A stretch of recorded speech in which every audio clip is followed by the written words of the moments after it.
Yes, Sebastian, I am on early, and I'm on early for a reason.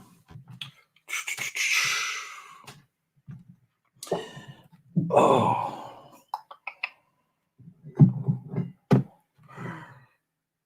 oh, Derek, thank you for joining me.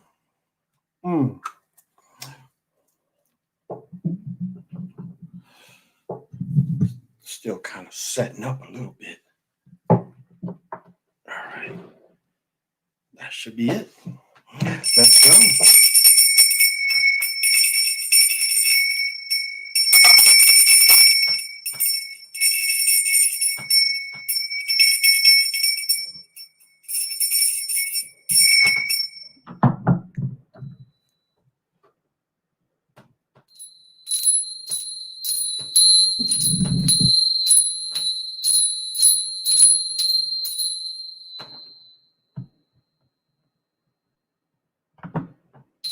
Hey, PJ, thank you for joining me.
Well, hello, everyone, and thank you for joining me. This is the Chocolate Mountain Show. I am your host, A Wind is Timeless. I am the holder of the continuous ball game of the Hero Twins. It all started with a gentle sadness. I am the Galactic Daddy-O, sitting on my galactic patio from Minnesota to the universe. Read my soul. Yes, a little bit. Woke, what's happening? What's good? Well, let's get the commercial out the way. We're back to Wonderland. Wonderland 7.5. It's a hazy IPA. So drink them if you got them. Smoke them if you want them. This is a toast to the booty.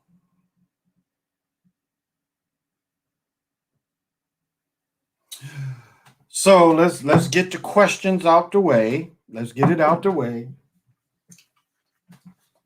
So I got creamed by Ohio State. Ohio State creamed me. Ohio State knocked me basically out of that top bracket. However, today I actually only I lost the Purdue game. I lost the Florida game. I believe didn't Colgate beat Florida? I lost, it was Virginia Tech in Florida. I think it's playing now. But they're playing now. So Colgate lost to Arkansas, so I didn't lose. So Virginia Tech is playing now, aren't they? Or who won between Virginia Tech? Yeah, I think Florida. Yeah, Florida beat Virginia Tech, so I lost that one too. So I lost Virginia Tech, so that's 1, 2, 3.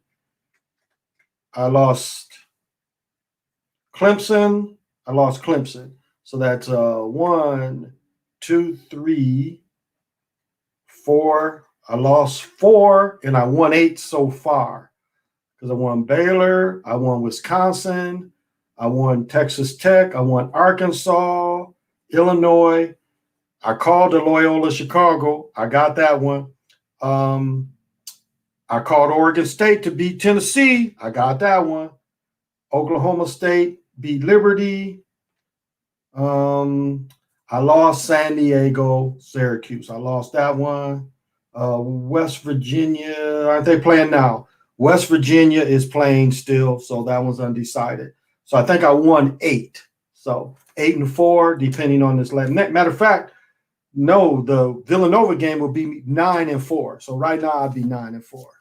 I would be 9-4, depending on this last game. Unique breed. Am I married? I am not married. Oh yeah, Porto. I am not married. Unique breed. I only took 3 losses. Florida. Oh, Florida won? Yeah, Florida won. So I lost that one. Florida won, so I lost that one. Yeah, Florida won. I picked Virginia Tech to beat Florida. So I did lose that one. So I think I'm 9-4, depending on the last game. The last game is not over between Moorhead and West Virginia, and I don't have Truth TV, but I did get that Villanova. But the best win was definitely Loyola Chicago and Oregon State. My best upset was Oregon State, Tennessee. That was my best upset because that was the number 12 against the number 5.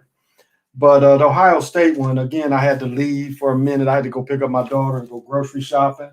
So kind of missed that game. My buddy called me and was like, I know you picked Ohio State. He rubbed it in. So that was a tough team. And I just don't know how they didn't do it. I just don't know. All Big 12 teams won today. Funk Doctor, Lord, hey, Charlie Murphy.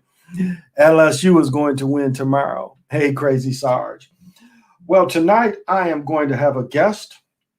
And so if you bear with me, I'm going to bring her in. Or if any more, I'll say before, if anybody has any more questions about sports. Again, I haven't even watched any highlights of the Ohio State game. I've been watching these games, trying to keep track. So, MV, I'm sorry I didn't see you, MV. So, but no, Unique Breed, I am not married. I've been divorced since 2010. OSU lost in overtime. Yeah. Yeah, I can't believe either because that knocked me out that whole top bracket. And Old Dominion did not have that good a team. And you see, like all week, last couple of days, I'll say at least, they've been saying, which high seed was going to go down. So they were setting that one up. You can see how they were setting that one up all week. So no number 1 teams that went down so far, but that is the top rated seed to go down so far. But yeah, I'm gonna bring a guest in, and we're gonna chop it up a little bit. Unless anybody else has any questions about sports, I am going to. Let me see. And so, if you just bear with me, get this. Yeah, that'll be perfect. My typing ain't the best, so it's gonna take me a minute. Let's see. No, it ain't in there yet. And you just give me a second.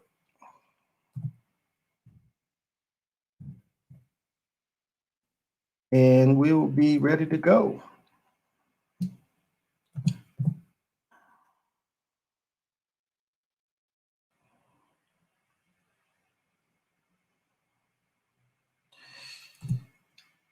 And you know what? I'm under pressure. It doesn't help with my dyslexia. I think I got it though. Yeah, okay. I think that's right.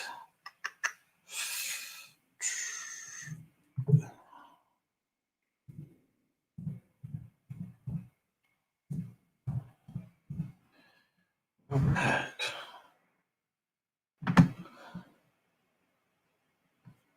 Okay. Whoops. So off and on, I watch most games. Oh, and then I got to see the Timberwolf game. I did watch the Timberwolf game again. It was on this morning before the first game came on at noon. So they're playing right now. The Timberwolves was playing, they're doing back-to-backs pretty much every game. So the Timberwolves was playing the Phoenix right now. They was losing. It was like 2 or 3 minutes left. They was losing. Marcus the Great, thank you for joining me. So the Timberwolves was losing. So it looks like they're going to lose that one. And make sure. Okay.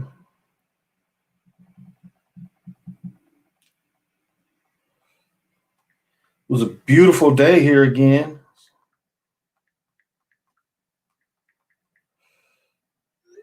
Beautiful day today up here. So it's kind of out and about. And again, I had to pick my daughter up. So missed the Ohio State game. Trying to think what game was going on when I was leaving. But watched some of the early games because the first game came on at noon. So it's interesting. Like I was saying, the game last night, you can see the flood plays. It's now the refs had a few calls at bad calls, but you can see the flood plays. You can see the pushing up a person. And I'm thinking now that they're taught that. And then like the video I showed, that this is what's funny about the video I showed where they was doing that. And like I was saying with Barkley and them, who's hitting elbows at the house? And I know people in Michigan, they are still wearing masks when they go into other people's house for a lot, but not most states. Most states, you go in somebody's house and you definitely giving people dap. But like the video, he told dude, to bump elbows. He's like, no, bump elbows. But then when dude got hot in the second half, he scored a 3-point play and he giving everybody daps. I mean, it was like, so somebody had told him and made sure in the first half, and in the second half when he got it going, he's giving daps. So I thought that was interesting. I caught that. Hey Jeffrey, thank you for joining me. Okay. Thank you for joining me. You have jokes. I always got jokes. I always got something to say about something. All the time. I just knocked my daughter. I like broke my closet doors because I knocked her into the door because I was jabbing her and stuff. And then she tried to kick me and I caught her kick and I kind of blasted her in the top of her head. She like blew. Okay, if she didn't get it, maybe she didn't get it. Let's see if she didn't get it. Okay. All right. And so I remember in 09 when the hint was said to have come from Mexico City, they were beating the shit out of Mexicans. When Heine was said to come from Mexico. Oh yeah, that's how it's been. I mean, when they was talking about the Ebola stuff, they was like, people was looking at Africans, and there's a lot of Africans in this area. They brought all the people from they brought all the Black Hawk people down.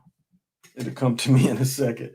But all those people, again, when our CIA-backed family lost, they brought all those people over here. So for Mogadishu, they brought all those Somalians from Mogadishu. I could think Mogadishu. I was trying to think of the country. But yeah, they brought all the Somalians from Mogadishu. So people was kind of going at them a little bit. And so it's nothing new. It's nothing new. And now, and it's interesting how the politics thing is going with it. Hit with the SARS, my mistake. Okay. And so the way the politics is going about it, supposedly Biden has changed all the policies and people are just coming. But again, one thing to look at when you see these caravans and such, you see these people is wearing clean clothes. Every time you see some border stuff, you see them wearing clean clothes. So, I mean, that's telling you, how do you walk in? Remember, Mexico doesn't get cold in the evenings. It's no colder than 50. This is South America. They're closer to the equator. And so it gets 80. So how you walk in all these miles and you might have to sit in dirt and you ain't dirty. You don't see any of these people looking dirty. You see them wearing clean clothes. The women all have her hair. They showed a pregnant lady. Clean clothes, pregnant lady. How far is a pregnant lady walking? So some of it's just ridiculous. Did you hear about the Deshaun Watson? Yeah, Caden, I did. Now they're saying it 6 or 7 people. Okay. Now it's 6 or 7 people. So I am having a special guest coming on with me. We're going to discuss some spirituality stuff with us. So you're going to have to hold your sports questions and make sure that everything is going on. There you go. Let me see if I can hear you. What's happening? Nothing. What's up? Oh, everything is good. Good. Don't smile. You said you wanted me to behave, so don't smile like that. Okay.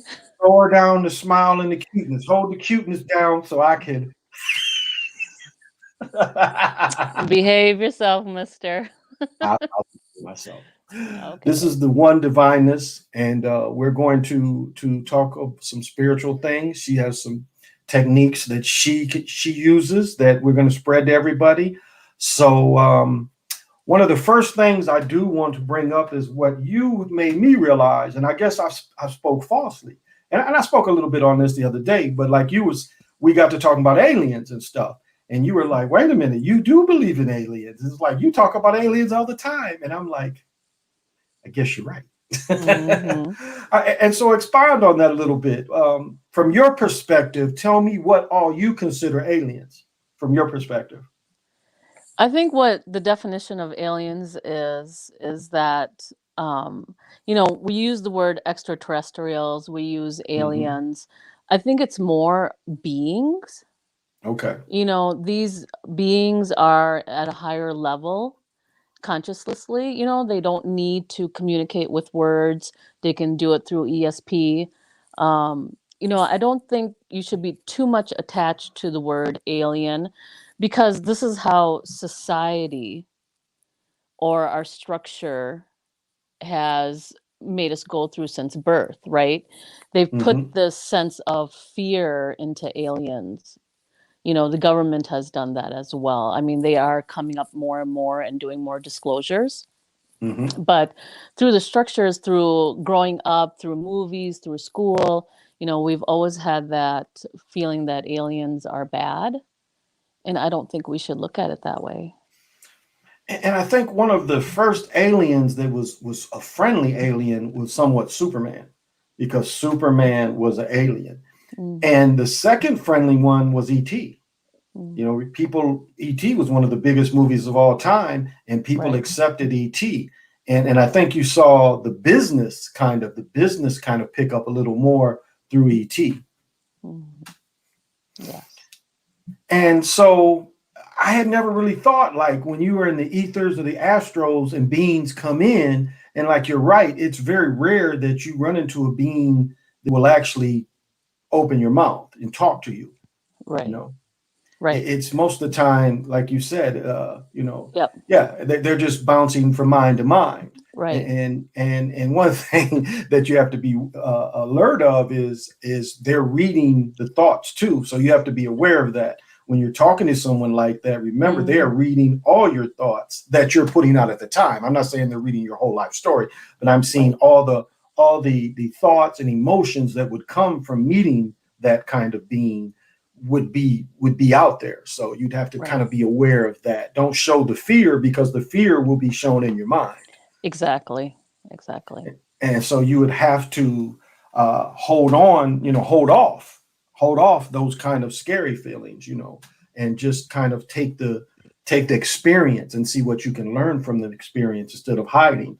My friend Pomo always said that I saw the lion and I didn't run, because as I mentioned before, you can get into a realm and then there's this giant face facing you, and what are you going to do? You can't just, you still want the experience. Right. Now, tell the people what are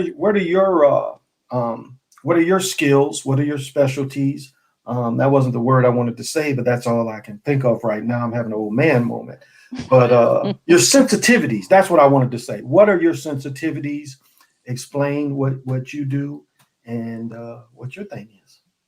Well, I started on my spiritual path back in 2015, and it was basically just going into meditation. And through that, um, I gained a lot of enlightenment. I gained a lot of wisdom. So, going into meditation is my thing. And this is what I like to teach people. I like to do a lot of guided meditations. I also teach people about awakening and consciousness and mindfulness, living in the moment, feeling the moment, so that you don't replay thoughts in your mind that are not good for you, that can be debilitating in your life. And explain to people how you or guided meditation. Give people a brief definition of what that would be for you or how. Okay, so I do visual guided Okay. meditation. So we Hmm. go through the same seven main chakras. Um, which I think I hope your viewers know, but I can just kind of go through it really quickly. So we have the crown chakra up here. We have the third eye chakra between the brows. We have the throat chakra. We have the heart chakra in the center. Then we have the solar plexus, which is above the belly button. And then we have the sacral, which is below the belly button. And then we have the root chakra, which is at the base of the spine. So we go through the 7 main chakras, and then we go into the earth and we connect to Mother Earth and to Gaia. Some people call her Gaia. We connect to her consciousness. And then we come back up through the chakras, and then we go to the universe. We connect to the sun, the moon, the stars, and the galaxy. And I kind of bring everybody through the 7 chakras, connecting everybody, grounding them, centering them, and then we go into a silent meditation. And that's very important that you go through the grounding, Right. because so often, like even like with the motivite, if you didn't really ground yourself enough, you could really get that flighty feeling Yes. instead of the whole experience. And like you were saying, you would be caught more in your crown area, and then being able to experience the whole feeling of from the bottom all the way up. Right. You would just literally experience up here in the high area, and it might make you, you might be feeling like this, Right. Right. and Shugite is very much like that as well. It will rush you up really quick. That's why the Shirite and the Sandstone kind of help guide to meet that kind of energy, because again, a surge of energy, even like you were saying, even in a meditation, if you are really hitting on all the movements coming in, you could surge really quick. And I hear that you kind of help with that and prepare them for that kind of surge. Right. Yeah. It's Ah, important, as empaths too, it's important. It's important for everybody to ground themselves into earth so that we can be here, so we can be in the present moment, so we can feel comfortable in our bodies and do the things that we need to do here. and that's the thing. And I am so imaginative. Is that something like the book Be Here Now? I have to always remind myself is like, yes, if things would have went that way, that kind of life would have been nice, but I have to be here now. Right. I can't look back. I can't look forward. That's the problem. Like if you won the lottery, you're putting something in the future. And so you're always, it's like when you put the donkey and you put the carrot in front of the donkey, and the donkey's always walking to catch the carrot. Right. You're putting it in the future. You are. And so remember, it's okay to visualize it, but don't put it like too far that you can't Right. reach it. Don't Right. put It's your goal important. too It's far. important to visualize, but you need Yes. to be in the now because that's where the power is. Right, right, right. And that's where your efforts are going to be, because it's the steps. Mhm. It's the steps, how you do. Like I read the cards and it talks about nurturing. It's how you nurture your goals, how you Yes. nurture your dreams. You have to keep feeding them. It's okay Right. to have the dream, but if you don't feed the dream will it'll stay a dream instead of something that you can really feel and live and experience. Do you know Abraham Hicks' teachings? Have you No, watched any of explain. those? So I haven't Abraham explained it to Hicks, me. they teach that, that when you have a dream or a desire, that you do need to nurture it, but you need to nurture it on the side of positivity. So Mhm. you can't be negative about that. You can't say, I want a Mercedes, but that Mercedes not going to come. If you want that Mercedes, you have to work towards that and keep it positive, because you're beating the stick of both sides. And then the universe doesn't know what you want. So you have to stay Mm, on the side of the positive. that's powerful advice. It's Mm-hmm. very good advice too. Mm-hmm. And I understand that, because it's because even in your own goals or your dreams, you can put that doubt. And it's Yes. like you keep doubt almost like it's on your shoulder, where like when they say brush your shoulders off, you don't even want the doubt there. I mean, Right. doubt can be in the background, but you don't want it near. That's the thing. You don't even want it really in the background, because then the Okay. universe is confused. Like, does Right. she really want it? Sure. Sure. The universe, you can only manifest if you really want it. That's the only way it's going to come in. You have to pull in that energy. If you're going to pull in the doubt energy, then you're not going to get what you want. That's a good point. That's a Yeah. very good point. Stay That's well focused and spoken. yep, stay focused, be on point, nurture that Hmm. dream or desire that you want. Hmm. Mm. Now, do you help with like anxiety through meditation, to get rid of anxieties and those kind of things? Do you help people with that? Yes, because what we do is we bring you into the now. So we help you to be mindful, right? And so when I'm guiding you, you're concentrating on my voice, which will help you come into the now. So, when I do the meditations, I also have people do deep breathing, and then we go through the body too, and we release any stress that we might be carrying. And then I try to bring your awareness into the heart space. We're working together to do that. So that kind of, when you're not thinking about the past or the future, that's where the anxieties are.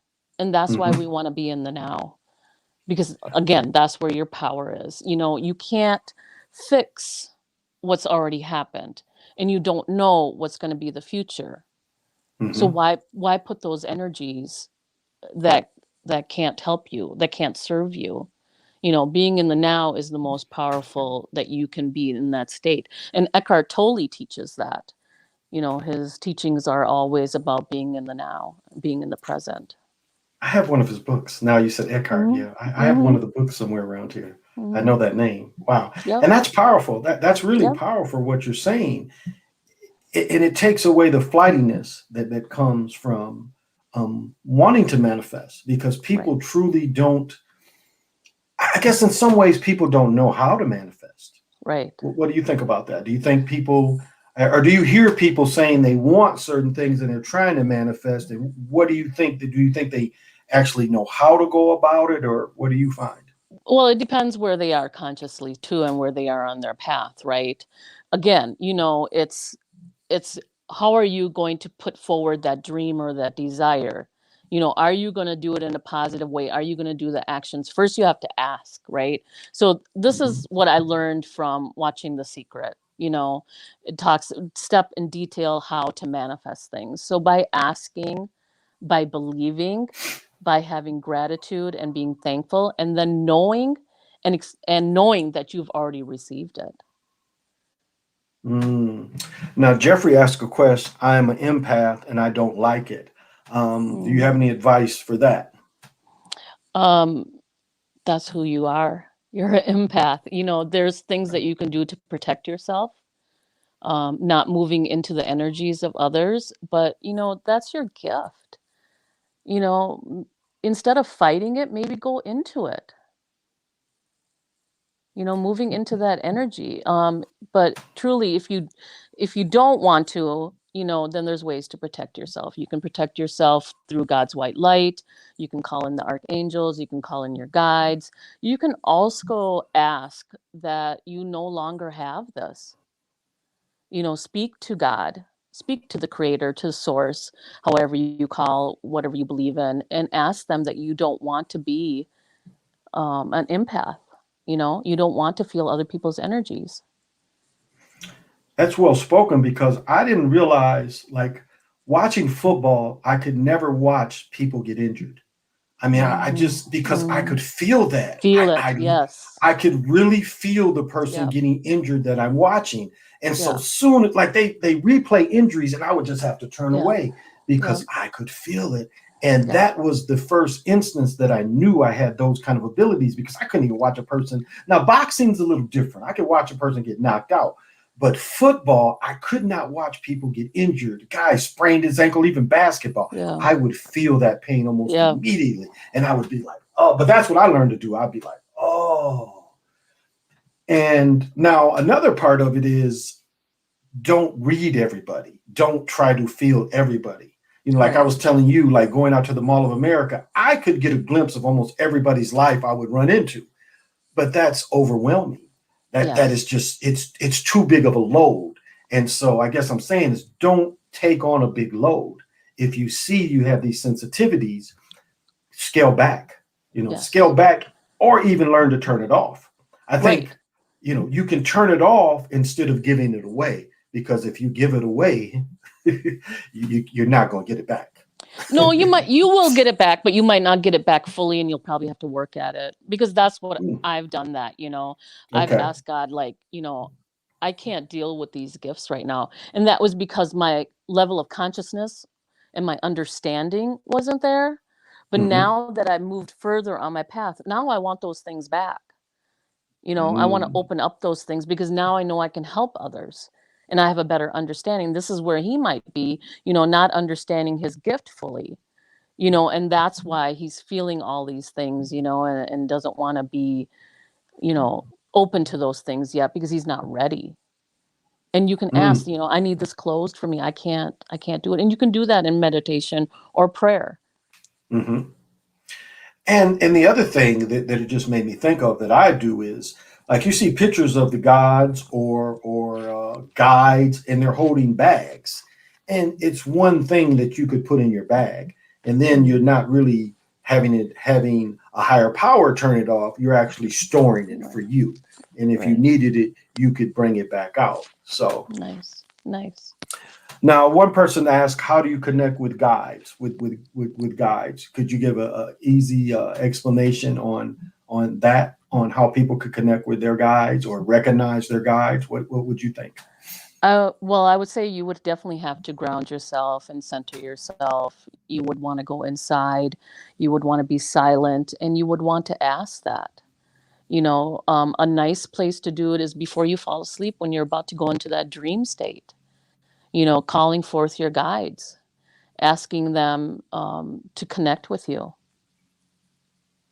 That is powerful. Yes, you Mhm. you do have to ask for it, and You and the do. same. And the thing that you have to remember is, if it comes in, do not show fear, because remember, you just called this. Now, it may not come in that microsecond, but while you're sitting there, maybe Right. before you go to sleep, something will come to you, and be Right. prepared. Don't run from it, is what I'm saying, is be prepared to accept it. And Right. it could come in as a flicker. I mean, Yes. it's not the same way for everyone.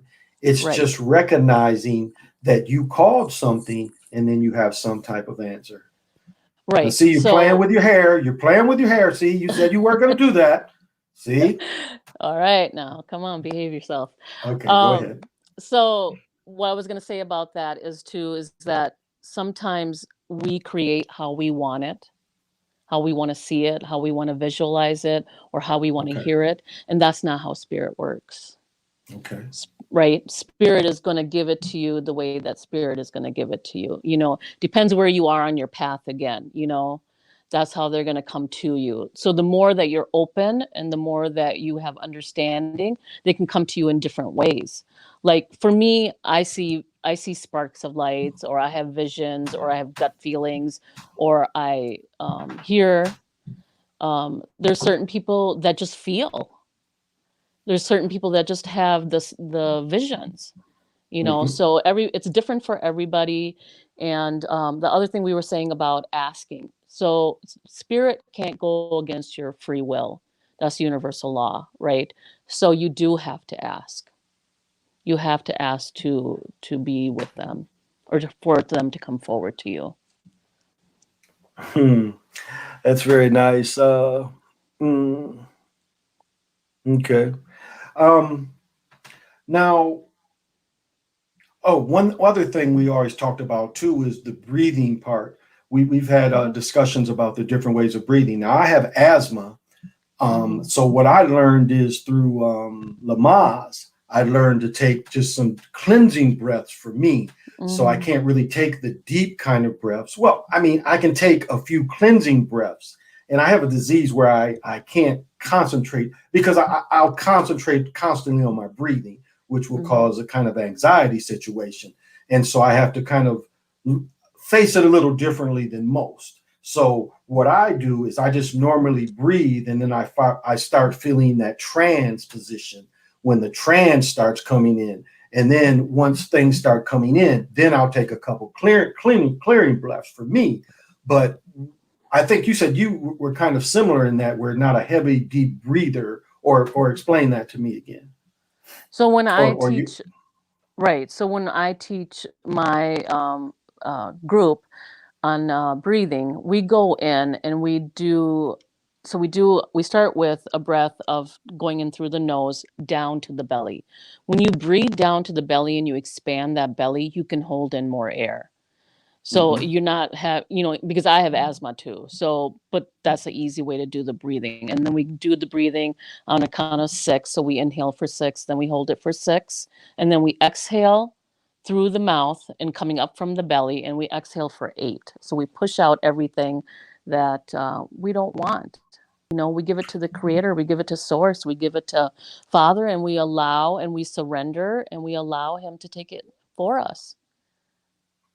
Very He nice. knows the best way. He knows the best path for us. He can bring in people we can't bring in. Hmm. And it's so important, especially for people in America, to use your diaphragm, because Yes. I've noticed just by using my diaphragm more, that can really get in the breaths. And so I can't Yes. take the Yes. deep breathing that some can, but if and it just physically helps you as an American to use that diaphragm muscle as well.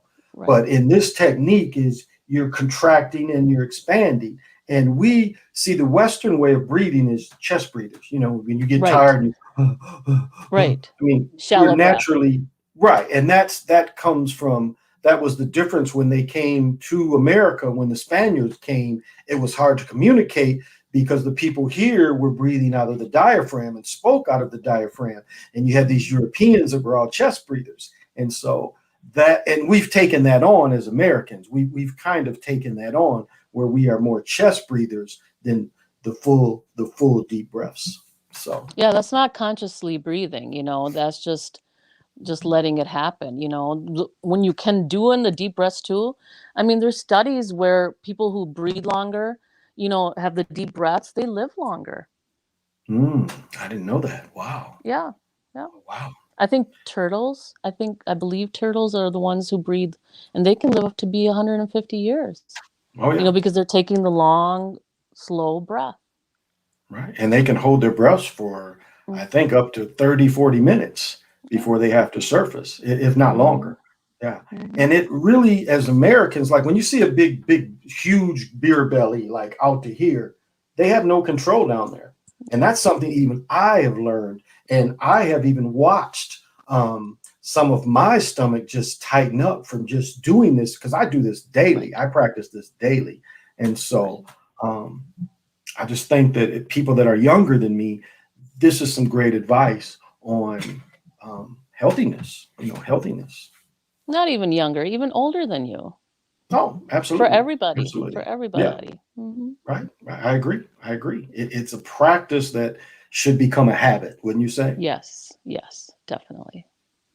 Now, what has been the most? Have you had a situation where you were guiding a person and you found them difficult, or your energies clashed?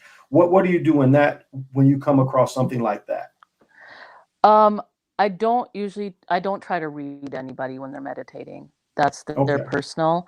I've Okay. had connections, where we've meditated, like in the group, and somebody may have been crying, and then they might be emotional, and I'll have a tear come down. Okay.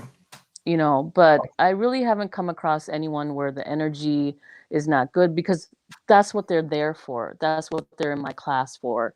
That's what they're seeking. So most of the time, we can be on the same level. They might have some issues going on where they need more help of bringing their awareness within and getting settled for that meditation. But I really haven't clashed with anybody. Most of the Okay. time I connect. Yeah. Now, do you go through a process when a person contacts you to see? Oh, okay, she's back. Okay. So do you ever like how do you like has oh I guess my whole question is have you ever had someone that you didn't want to work with? I guess that was my question. My whole question. No, right now I'm working with mostly my friend circle, so no. Okay. Okay. I was just saying because people contact me and I Mhm. see that they're not sincere.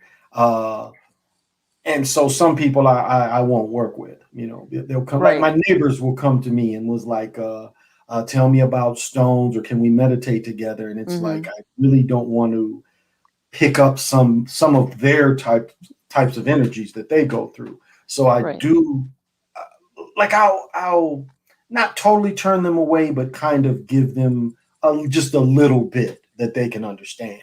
Now, do you ever see that where you might have a lot to give, but you have to they're not ready for certain techniques and stuff? Do you ever come across that? Yes. Yes. And So what do you even do for that? so, you have to use discernment, right? You have to use Mhm. discernment with what people you work with. They have to use discernment for what's good for them on their path.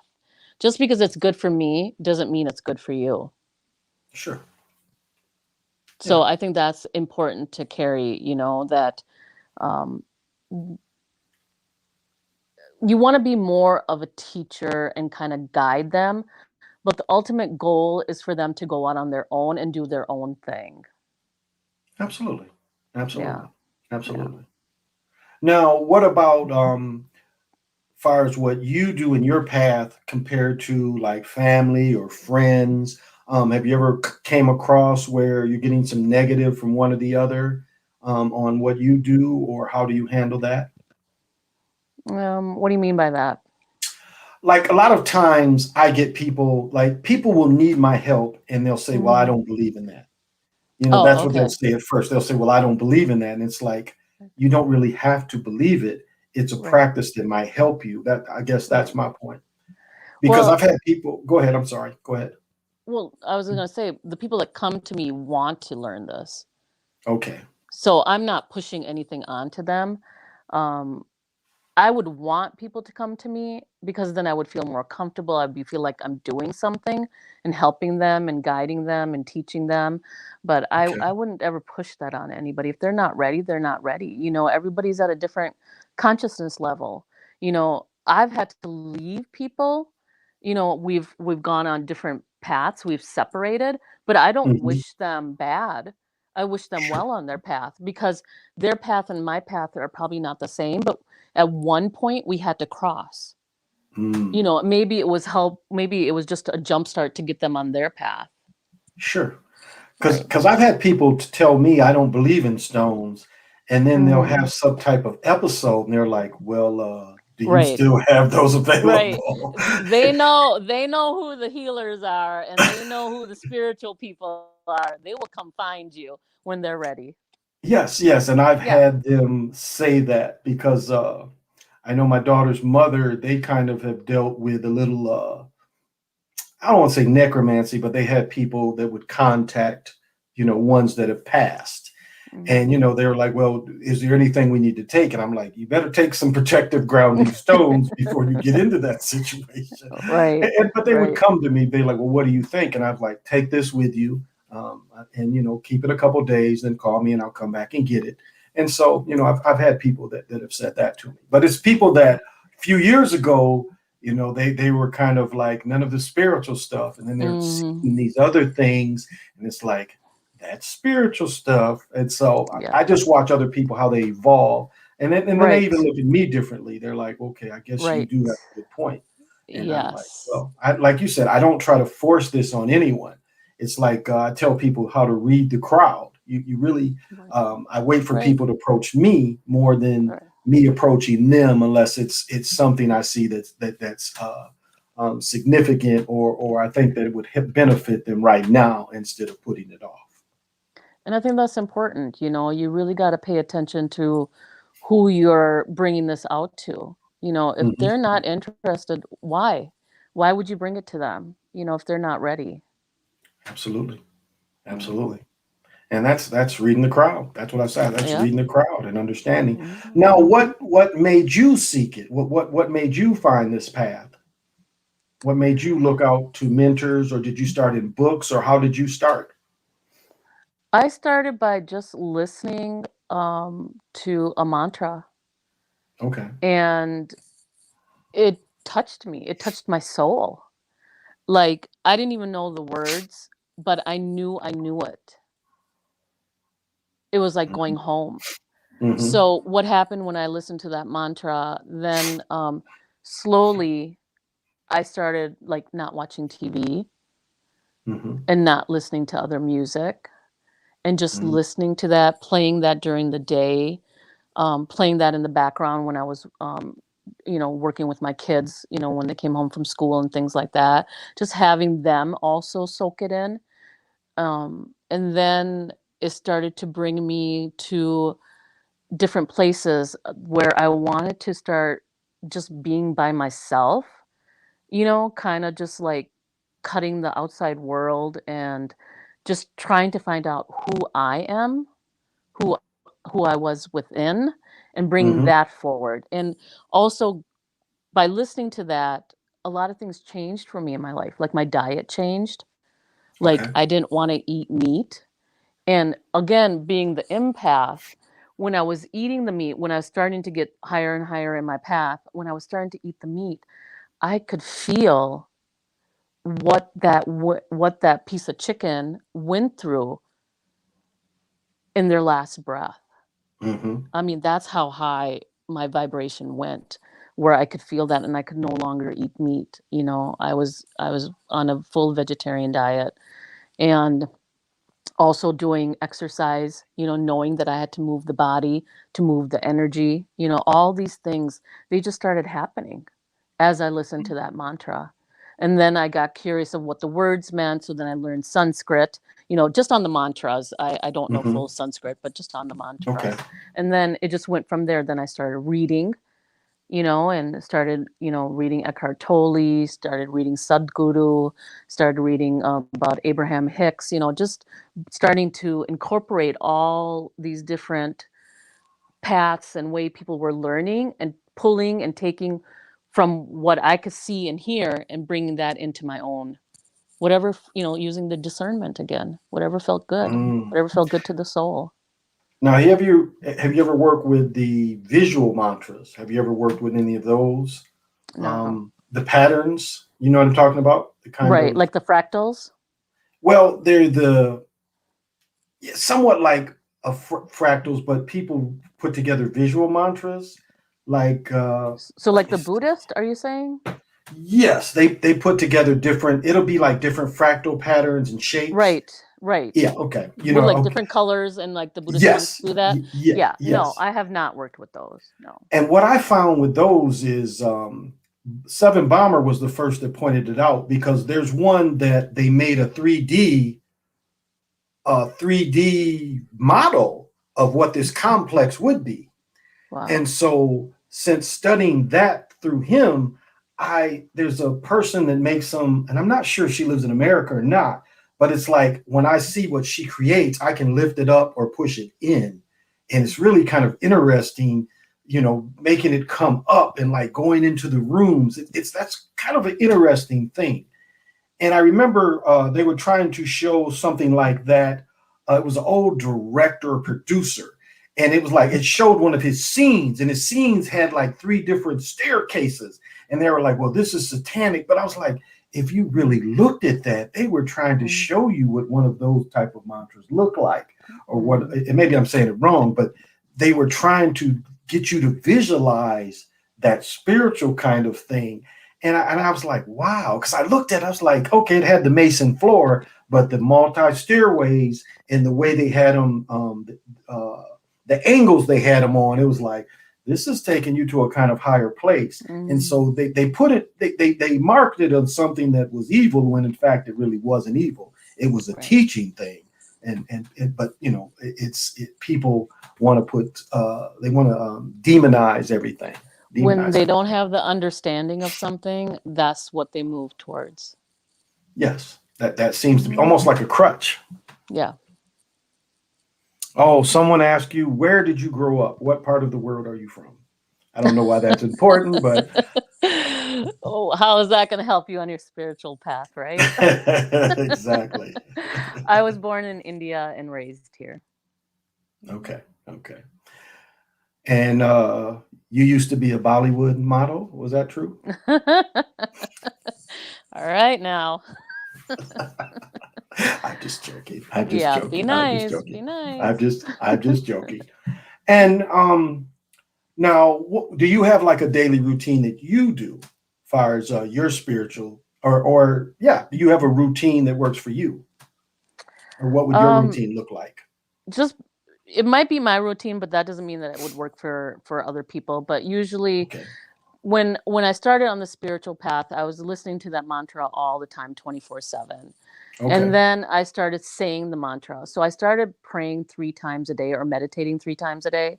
Sure. So and I've understood that when you do that, that it can bring you to enlightenment faster. So Hmm. I started doing that. So I usually pray and do meditation with my kids in the morning, and then Okay. I'll do it mid-afternoon, and then I'll do it in the evening, either evening when I'm done with my children or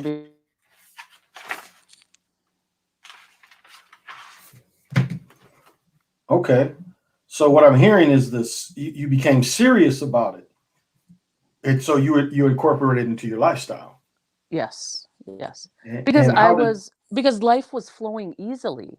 You know, when you Hmm. start listening to the mantra, when you're not letting the outside world noise come into your head, you Hmm. know, you can when you have that silence, when you have that gap between the noise and the next noise, that's where the Hmm. answer is.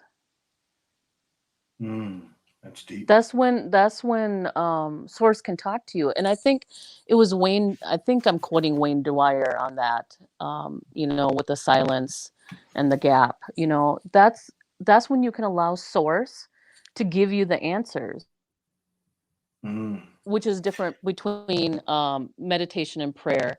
So meditation, we quiet everything and we allow the understanding to come through or the question that we need answered. Prayer is more we're asking. Sure. We're doing the talking. Right. We're like, source, God, I need this. I need this. Right. Can you do this for me? You know, where meditation is you silence everything and you allow the answers to come forth. I like that. Prayer is asking. That's a Prayer good is point. always asking. That's Yeah. asking.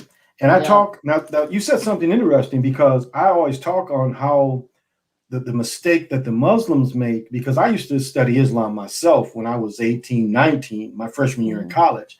And as I learned directionals and the directional energy, they make a mistake some days because every day the energy is not strongest from the east. And so Mm. actually if you're trying to manifest and you're manifesting facing the east, but the directional energy is somewhere else, it's almost like what you're manifesting, you're blocking yourself. And I think that's a mistake that they make. But again, there's one day that it is, you do face and everything does line up. But I liked what you said. You did your thing 3 times a day, and you're not really relying on that as much. You're just sitting there and doing kind of your thing that worked for you, and I But like that. I will tell you this, my shrine that I have is Hmm. facing east. Okay. Okay. Because east is where the day starts. That's where the power comes in, right? I don't Hmm. know about the Muslim religion. I can't talk on that because I don't know a lot about that. But even in Hinduism, they teach that like the shrine should be facing east because that's where the energies come in for the day. Mm. And it's like if you read the Tibetan Book of the Dead, your head should rest in the east, Okay. and yeah, your head should rest in the east, and your feet should rest in the west. My bed is opposite, but I mean, Well, I like, didn't know that, and that's the way my bed is. yeah. So yeah, the Good. Tibetan Book of the Dead. Well, they get into like if you think you're about to pass, you want your head in the east and you want your Okay. feet in the west. Now, Jeffrey Okay. has a question. Can you please ask her my 2 questions again? If you are ready, my phone died. I feel like she has a lot of answers for me. Can I ask her about holding powers that people have? Taking on energies from other people. I think he's wanting to know, even though I'm here to help and I have promised my mother if she passed. Okay, I think he got a bind by or bound by his mother to help other people like she did, and I think he wants to learn how to release that kind of thing. Is there a way he could release that? And let me add this: it's like I know of a family member that had a handicapped sibling, and the mother said, "Don't put her in a rest home. Always take care of her. That's my last wish." Mm. And that's a type Mm. of a bind. That's a bind because it might not be physically. beneficial to you to do that. So it's, do you Right. understand that kind? So is anything you can add to that about that way to kind of release that kind of bind? Do you have any answer for that? I would again say going in and asking your spirit guides to help release that, calling in Archangel Michael to release that. I work a lot with Archangel Michael to cut the cords. So if there is some type of attachment because mom said that, right? Or mom is with you or whatever, you can cut those cords. You can ask Archangel Michael to help you cut those cords, sever those cords, so that you're not bound to that of somebody else's wishes. And I would add that it has to be serious. It really Yes, has to be very serious. right. Like Because what? go ahead. No, no, you Sorry. go ahead. Go ahead. No, I already Well, know my point. Go ahead. yeah, you need to do that seriously, like you're saying, and asking to cut the cords, and then also asking you to shield from that energy again. And all I was going to add is the movie. What the main point of the Dark Song shows you is you have to really put effort in this. I know the movie you don't get really the time frame, but it is this they do 6 months of setting up all the rooms to bring these in, because I think it Mm, is Archangel Michael that she brings in at the end. This is who they okay. set up. They set up 3 different rooms. You might get into watching that movie. It's kind of interesting, but it's a serious thing. I mean, they really take it seriously. And I mean, they go even far as to buying the house. It's like you can't cross this until this is done. But Mm, that's a good point. You really have to put the energy into it. You can't just, say it. You have to almost live it. You have to put it in motion. Again, nurture it. You have to nurture it and to truly cut those ties. yeah. And someone says, but how does one know who my guides are? Do you have an answer for that? Um, how could a person recognize their guides if they don't know? Just say a person starting from scratch. Where would they start to try to seek that kind of thing? S- Again, going within and asking, I would like to connect with my guides. This is something that you have to do individually. And like I said, it could come to you in many different ways. It could come to you like a spark of light. It could come to you as a feeling, knowing that your guides are with you. Mm-hmm.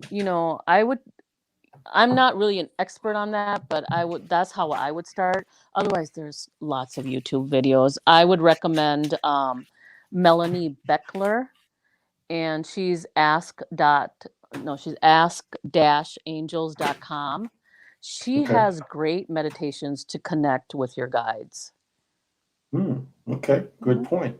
Hmm. And I think something you said is so I think what people get caught up into is when you ask, and you might be focusing too much on the question of asking, Right. because you have to also be open to receive.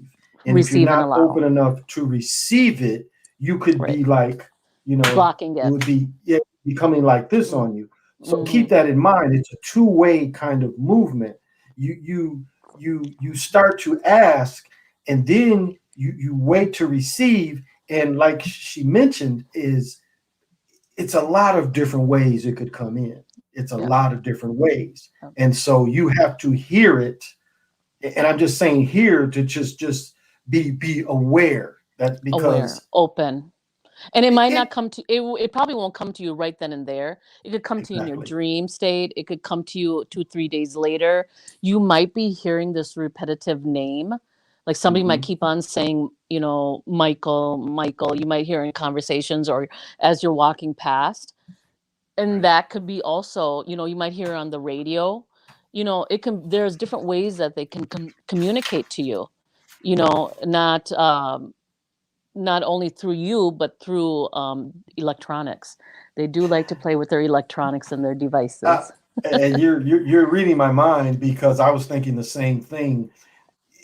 And you can even throw this into TV, because sometimes Hmm. you'll be watching TV and Hmm. something will just you hear a word, a name, you Yep. hear it louder, and you're Yeah. like, wait a minute, what was Yeah. that? Yeah. But I was having the definite same thing about the radio. Sometimes you could be listening to the radio and a name will come out, and you're Right. like, that's not in the Right. song. I Right. mean, it will really come like it's like that part is not in the song. It's like, And also another thing, be open to the name. It might not be a common name, or it might not be of your culture or of your heritage. Guides are from many walks of life. Just because I'm Indian doesn't mean that my guides are Indians. My guides might be German, mm-hmm. you know. I don't know. They might be American Indian, they might be Asian. So be open to that too. And that's what the czars kind of get into because there were so many cultures that went through Sudan that a lot of the spirits they work with was from all over the world. Yeah. And so when they would bring a spirit in, they would culturally dress like this being. They would culturally smoke or drink or whatever that culture did to fully bring these beings in. So, And good then point. again, we're going to beings and aliens and extraterrestrials. It doesn't have to be a human figure, Absolutely. right? Absolutely. Right? It could be something that we haven't experienced. So just being open, not putting your thoughts into what it should look like. What should your angels look like? What should your guides look like? Do they have wings? Don't put that into it. Just be open Absolutely. to allow. And one person says, how do you make sure that you have no bad energy around you like that? Do you want me to tackle that one or do you have an answer for that? I think you can tackle it, but my thing quick would be saying like just sage yourself, or Mm-hmm. carrying crystals. But you go ahead, you take that. I guess my thing on it would be that your intentions have to be pure into bringing this kind of things in. And if your intention is a little twisted, or you don't you have a or you're asking for unnatural gain, I would say that could bring, because again you're trying to take something that's spiritually natural, but if you have a slight tilt, you're going to start seeing a tilt around you. So I would say be pure in your intention. That would be my main thing: is be pure in your intention, and again ground. Black Yeah. stones tend to run away most uninvited kind of beings, and so. And someone says, can there be an evil guide, a bad or evil guide? What do you think? Do you think I there don't could think be a I bad don't or think evil it's guide? evil. I think it's more lower frequency. Some people choose to use the word evil. I would say lower frequency. You have to be careful, like you said, with your intentions. Saying a prayer before you do this, learning before you do this, before you call in, understanding, grounding yourself, saging the area if you need to. You know, Mm-hmm. s- I don't want you to have fear in this. So the best way is through your intentions, the pure intentions, calling them in. Um, just having the white light, just imagining the white light protecting you, imagining putting on a coat of white light. You can do that, or a suit of armor of white light. That's how I learned in the beginning. I don't need that anymore. The energies Mm. on the planet have also changed, but sometimes people are not solid in their thinking or solid in their intentions or their thoughts. So just if you need the extra help, calling in the extra help. And this is what I'll show as well, or I'll suggest is, so when you meditate, red tends to be a lower frequency. So when you close your eyes, and I talk about that often, when you close your eyes and you start creating, and if you're like in a like if everything you're seeing red, and I'm even saying this at night, I know it's easier to see red in the daytime even with a blindfold on. But if you see red, red tends to be a lower vibration for you. And so if you're staying in the red, that's an indication that you're kind of stuck in a kind of lower vibration and you kind of want to raise up from there. So you have to really look at your intentions again. Which is So, not a bad thing also. So when you're in that red, you might be more open in the root chakra because the color of the good root point. chakra is red. So Mm-hmm. you might have some issues with connection to Mother Earth or connection to knowing that your needs are met. So it is a lower energy because the top three are the highest, the Sure. crown, the third eye, and the throat. But these are not bad energies, but you do want to start moving upwards. Yeah. Absolutely. Yeah. And you messed me up saying about the cover or the jacket or even blanket. You use the exact word that I use because what I do is when I pray for my children, Mm-hmm. I wrap them in a blanket.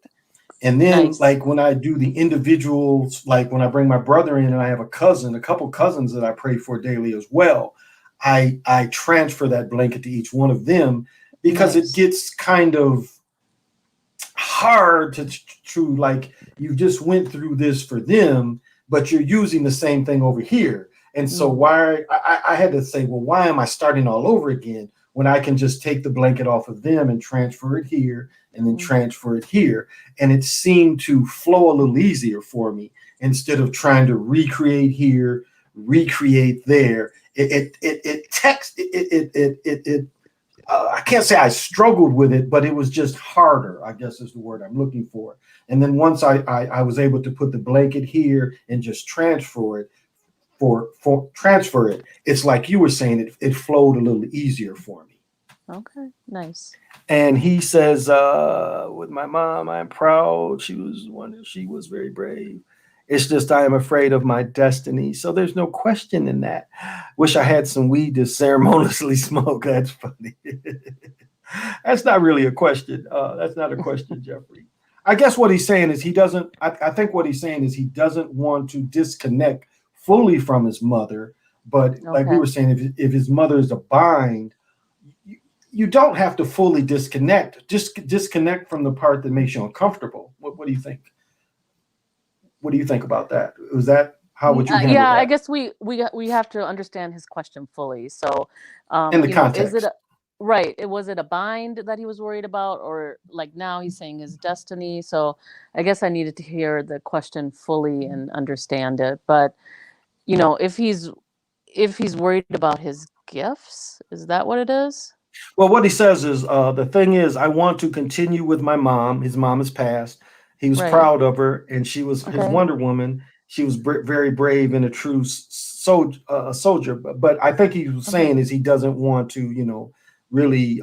He wants to continue with the energy of his mother, even though some things may have been um, just helping others. I think he looks at helping others as sometimes I don't think the people are um, worthy of his help. I think is what he's saying is, and I think he feels that he has to help others, but he's seen others not worthy of his help. I think is his full question. Worthy of his help, or is it they don't understand? So again, using that discernment, are they Mm-hmm. ready for it? So if you know they're not ready for it, then walk away from those people. If you have a gift, if you're not afraid of that gift and you want to continue what your mom's work was, then those people will come to you. They will find you. Good point. Good point. You're going to And be vibrating with those people. Call them in. If you're not getting the people that you want to help, call them in. This is through meditation, right? You can call in your soul tribe. mm-hmm. Call your Wow. people in, so if you want to continue with the work that your mom was doing. Dread asks, can you go further or deeper about the energy on the planet and how it has changed from your perspective? How do you think it has changed? It's changed dramatically. So I think the energy started shifting in 2012. So you can they were talking about the Mayan calendar ending in 2012, December, I believe it was either the 12th or the 21st of 2012. So the Mayan calendar ended because we didn't know which way humanity was going to go into. Mm-hmm. So we're now humanity is moving into a five. This is going to be like really heavy stuff. So I'm just going to try to give just the outer layers, and you guys are going to have to do Okay. your own research on YouTube. But we're a 3D planet, and we have already started to shift. We're in the 4D. We're moving into the 5D. So dimensions, okay, Mm-hmm. densities, okay. So This started happening in 2012. More people started becoming awake, and we needed a certain amount of people to be awakened in order to move into this energy, in which we achieved. So you must have heard of the age of Aquarius, which we're in right now, that shifted in December of 2020. So we're into the age of Aquarius where heaven will be on earth. A lot of people call it the big reset, which we're in, where you're seeing things crumbling, right? We've seen the Me Too movement. We've seen things in Hollywood. We've seen a big pharma industry. We're seeing the banking industry, Wall Street. We're going to see so Mm-hmm. much more because we're in the big reset. The energies on the planet are also shifting where more of the feminine energy is on the planet. Mm-hmm. You know, you're seeing more and more males embracing both of the energies. We all have female and male energies in our bodies, okay? But you'll Mm-hmm. see more and more males embracing the feminine where they're protecting the women more, and you're seeing more and more women in politics. You're seeing more women uprising. So there's a lot that is happening right now on the planet. And in order for us to keep moving in that direction, we want to be of service to others and not only SOS. not only service to ourselves. That's why we're here, is for service to others and to love others. Or STO, excuse me, STO. Let me just add. So what we had is when, and it was yeah, around the 21st, the change came. But as I read the Mayan calendar, we went from 12 batoons, we're into 13 batoons. And so a batoon is a 144,000 years. And so what we had was the end of the batoon. Now, getting into West Paneri's Was work, it um, 144,000 years or 25,000? I'd have to I'll look at it. Yeah, I think I'll it look was at it right now. 25. Let me check because the batoons, it says on the batoons. But I haven't heard that definition batoon before, but I might be mixing it up with the law of one, Ra's law of Well, one. yeah, what it is 1,872,000 days. Okay. So I think that is, I get, okay, it's 13 times 144,000 days equals Okay. 1,872 days. And that could be, like you said, 25,000 years. I have to do the math on that. But that is what a Bakhtun, that's what a Bakhtun is. Baktoon. Okay. Bakhtun. That be, so we went from 12 to 13 because it was the end. So these don't, like in our lifetime, we won't see a change. The rest of our life, it will be 13 Bakhtuns in Because the it just Mayan started. calendar. Yeah, it just Well, yeah, started. That's it's why. just started, right? Right. And so the other part is that goes with what you're saying is, well, two shifts that actually happened is, if you get into Wes Paneri's work, he talks about time being slowed down because of what was coming in 12. And so in 1985, they actually started slowing time down by taking Taurus and the little light we get from the central sun. They took Taurus to block it during these times, so we're getting less light. And so they slowed. No, I'll take that back. They sped time up. Excuse me. They sped time up. Okay. And so if you looked at the drugs of cocaine being, because I know it's hard for people to understand, but heroin was kind of the thing before cocaine became popular. So they did a drug that matched time being sped up. And so when we get to 9/11, that is something that shook the world. 9/11 shook everywhere. No one ever thought that America, so-called, could be shook up. That Right. was a type of shift as well. And so now when we have time, like speeding up time can't be just they sped up time one day. It's a slow process, even speeding up time. And then when they went to slow time again, they couldn't just hit the brakes. It was a slow process going into 12.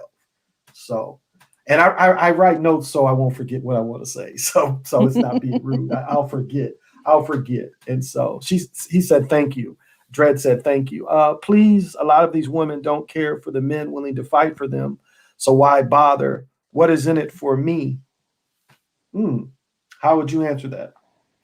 You want me to read? Did I'm you not, get the question?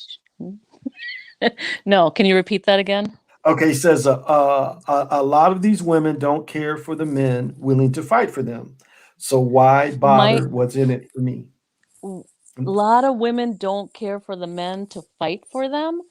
Yes, yes, So why bother? yeah, Mm, I'm sorry. I'm not one of those women. right. And I think this is the thing is again, like she said, discernment. You can't say all women. Yeah, Now you you can can't. say That's his experience. right from your experience, you're running into Yeah. women that don't want you to fight for them. And so, as Right. she was saying earlier, you can ask for someone that you can be their champion. Would Yeah. that is that fair? Is that asking too much? Because if it I sounds like Rocky, you want to be a champion. So put that in. I'm gonna have to shut this window because my allergies. So I would ask for that. Oh. yeah. Call her in. Vibrate. You might be vibrating. That's where you're vibrating, right? You're vibrating with Mhm. these women that don't want you to fight for them or be their champion or whatever. You need to bring that vibration up and call her in. And This is like where she you're was going to do a saying, little bit of manifestation, there you practice. go. Yeah, And service to others doesn't mean you expect anything in return. right.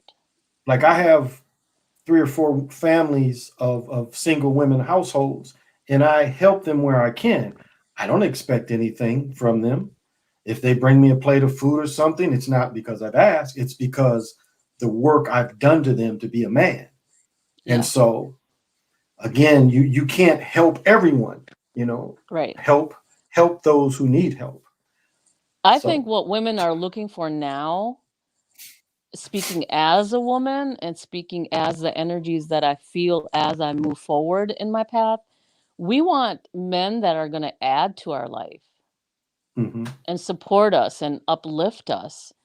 And we're not looking for men to take away, you know, um, which is not really the fault of the men from our generation because they got it from the men before their generation. And they learned from the men before that generation, right? I think the mhm, generation of men is changing. I see that in my son. I see mm, that in the men that are my daughter's age.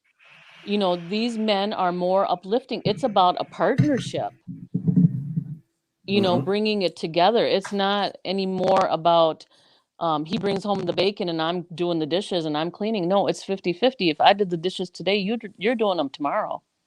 If I did the cooking today, you're doing it tomorrow, right? It's a partnership. It's about fighting for each other, loving each other unconditionally, not set with conditions, not set with Yeah, expectations. it was like if my spouse cooked, I would always clean.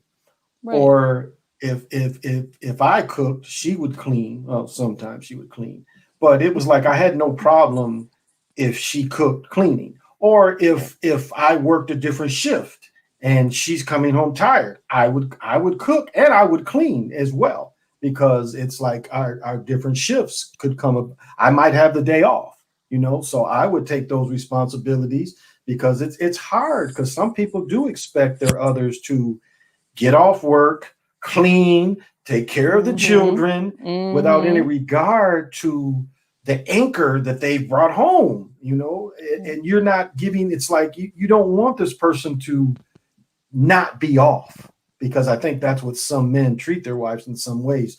Their women come home from work and they're still at work, but they're working for a new boss. And so, you don't want to be their boss. You want to be their partner. So, Yes. Totally. mm. Joel says, I make my girl cook and clean. Here we go. Charlie Murphy wants to know. I'm sorry if I missed your hey Smoke Toe. Thank you for joining me. Charlie wants to know as well, can you speak on experiencing feminine energy and the power in it? And I think he's saying from a man's perspective or any perspective of the feminine energy. Um, what do you think? What's the question? I So go ahead. Go ahead. No, go ahead. No, I was just going to say, in the community we come from, it, it's it's almost it's not built into you that you're balanced. It's like more built Right. into you that you're more of the rock all the time. And if you perceive any of the divine kind of energy, that makes you soft. And I don't think that's necessarily so. Again, we come from women. We come Yes. from women. And so how could you not have a part of that in you? You could say, okay, you could say kindness. Is kindness just a feminine trait? Shouldn't kindness be from both? Hmm. So kindness is not necessarily a feminine trait. I mean, some people would look at it being some way soft, but it's not necessarily a soft trait. It is being a generosity. Being generous with how you treat people. Right. I think this is again going back to how we've been raised. Like men can't wear pink or men can't cry because then he's not a man. That's not true. We like I said, we all have the male and the feminine energies in us. The feminine energies are the feminine energies takes many different faces.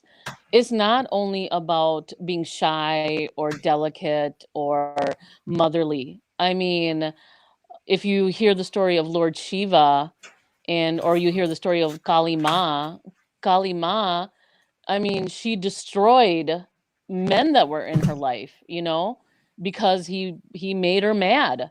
We can hurt you just as much as you can hurt us. It's not about, you're feminine and you're delicate. I have strong energies into me too, but we just label them, and that's not we shouldn't be labeling. We're equal on both ends. We can be strong and we can be delicate, and that's for a man and a female. Absolutely. It's even, you could even look at courage and just having courage. If you'd Hmm. have to have a balance of both, Right. because a woman can have a baby, and if you don't have courage to take those pains, now having C-section can be slightly less, but um, it's still, that takes a lot of courage to deliver that child, and then the uncomfortable of 9 months, that takes a lot of courage as well. Yeah. Strength. Yes, and Joel says follow your energies. Yes. Are you attached to material items? Why or why not? I find that they are a distraction. Do you have anything with that? Attachments to material. Let me say, Rocky says, I don't know what to believe. Don't believe, Rocky. You should know. Don't believe. You know, do your own research, do your own prayers, do your own spiritual, whatever you call it, and then find the answers from that instead of putting it Yes. into a belief. Yes. Study what's in your heart, and what's in your heart you will bring into your heart. So Yeah. are you attached to material items? I drive a 2005 truck.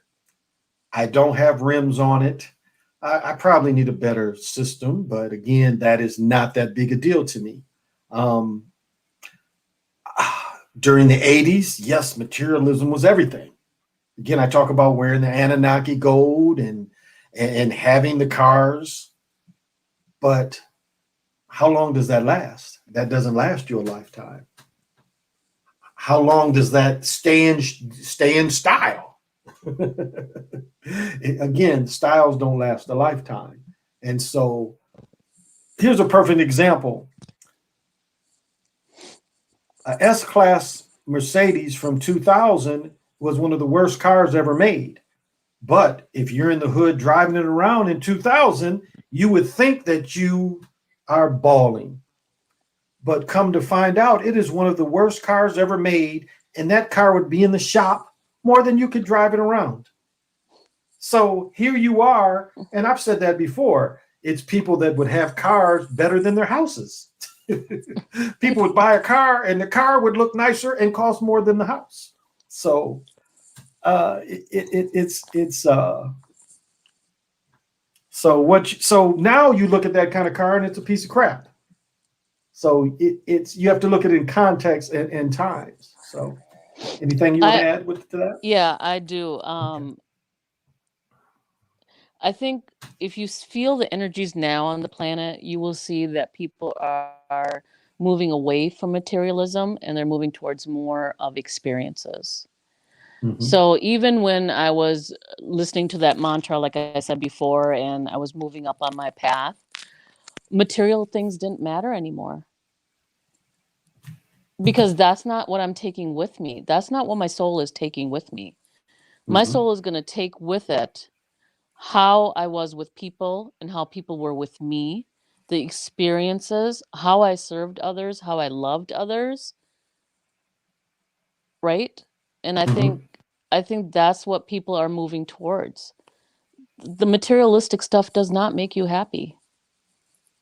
It It, doesn't. it gets it gets old. That's what people forget. It gets old, but it's also attachment. I mean, it's like a burden you're carrying. Like, so Weight. you want the big house, you want the 5 bedroom, 3 bath, but you're working and you're killing yourself in the process. You're not having experiences, you're not happy, you're worried about the bills. COVID didn't help anything. People were losing their jobs, and the cycle turned into depression and then turned Mm-hmm. into suicide for a lot of people. Yeah. Because they weren't living the lifestyle that they were living before. A lot of people need to be in the social media, and people weren't. Like people, Mm-hmm. you couldn't go out, so you weren't getting the attention you were getting. You have to be happy inside. That's where it all is. It's inside. Yep. You have to love yourself and be happy. The materialistic stuff comes and goes, Right. or it'll kill you, working for it. The And thing is to create the experiences, to create the love, to serve others. That's what we're and here and for, not for gains. right. And let me add to that is what I was hearing a lot of entertainers was like, what's the point of buying all these expensive clothes and there's nowhere to really Right, wear them? What's the right. point of wearing this expensive jewelry and there's no one to wear the jewelry Look at it. around? Yep, yep. You're just wearing it around. And so Hmm. what COVID did is it showed you that this materialistic stuff doesn't have a meaning. You It make it doesn't. mean something because it means like my son always talks about a belt that costs a couple $100. It's still a belt. Right. It's still a belt. And so it made people look at that thing. And let me add what you're saying is small houses too have become a thing because Hmm. people don't need a lot of crap. That's what people are learning is you don't need all this stuff, but we're taught to have 3 televisions. We're taught to have all this crap that we buy at the dollar store. I mean, this is the Well, society that we're kind of yeah, looked at. it's keeping up with the Joneses, right? That's what we've been taught from the beginning. Bigger is better. Look at how I'm getting food industries, Mm-hmm. supersize, get things that are bigger than what we actually need to eat. That's why there's so much obesity in this world. Yes. We don't need as much as we're being taught and pumped into thinking that we need. I don't want a 5 bedroom, 3 bath because I don't want to clean those 3 bathrooms. I'd rather have a tiny house and clean that Mm-hmm. one bathroom. That's all I need, There you go. right? And it's like you like think about it like this. McDonald's will give you 2 sandwiches, some nuggets, and fries, and a soda. Mm. Why would you need that much food? Right, Burger King will give you 2 Whoppers. 2 Whoppers. Why would you want to eat that much of that food? right. I mean, it. just I remember looking at these ads and thinking, what are they going for here? Are they trying to cause more heart attacks? Are they trying to Yes. cause more harm? And it appeared, Yes, yeah, it they are. appears like they really do. Well, how do you keep the medical industry going? How do you keep big pharma going if people are not sick, if people are not healthy? They're not curing. They're They're keeping not people caring. sick. Yeah. They're Yep. keeping people sick. Exactly. Yeah. Hmm. Charlie says the the Baba God Geisha has stories of ancient galactic wars. Have come across those, and what do you think about those texts? I think we talked a little bit about that before, didn't we? The Bhagavad Gita, is that Yeah, what he's talking about? The yeah, Bhagavad that's what he's Gita. talking about. Yeah, we talked a Those little bit those, about those that. things happened. Those are Hmm. real. And that is where we see one of the first atom bombs going off as well. And that, have you ever studied Yes. that? Yeah, with the Yes. atom bombs, and Yeah. they destroyed that. And also Um, like the flying saucers, the they're flying called. ships. What are they called though? There's a name for them. Can I you think think it of was it? Mana. Was it Mana? Mana? I think Something, so. Something like something. that. Yeah, something like that. Yeah, and they actually have the engineering to show this stuff. So Yes. if anybody Yes. has studied that, yeah. Hmm. And I mean, they're great reads. I actually at the half price book. I think I came across that book the other day and almost picked it up. Yep. Mm. And he says, saw in front of trailers. Said I saw BMW and Mercedes in front of trailers. Some native reservations are just different. Yeah. Why would you want a car more expensive than your house? Screw you over. Yeah. Keeping up the Jones. He said, hire a maid. It's funny. Oh, you're welcome. What would be unique breed? Uh, I think it's unique breed. Asks, can you explain the third eye? What is your what is your opinion about the third eye? How would you explain that to someone? So we want to talk about the third eye chakra, right? Or just the Sure. third Yes. eye in general. Yeah, third eye chakra. That's where your intuition is. That's where your connection to spirit is. Um, when the third eye opens, um, you see the true reality of this world. You see spiritual beings. They can help you on your path. You get the visions, you get the knowings. That's all part of the intuition. Now, how do you fight it from being calcified? Is there any way to uncalcify it? I would check on YouTube, but you want to be careful of that pineal gland, right? Because Hmm. that's what fluoride does. Yes. One thing that I don't do is I don't brush with toothpaste. I use baking soda. Okay. And there's many holistic ways to create a toothpaste, by adding essential oils to it. Hmm. But fluoride, I mean, if you look at the history of fluoride, that can prevent your third eye from opening up. Absolutely. And that's well, it comes from actually the National Socialists. They were one of the first Hmm. to use it on the people or have the people use it. I don't think they were trying to do that. I think they found out that that was a benefit from it. I don't think Hmm. that was the initial benefit though. But I've talked before, especially this time of year, sun gazing. Sun gazing, you can actually feel it clearing.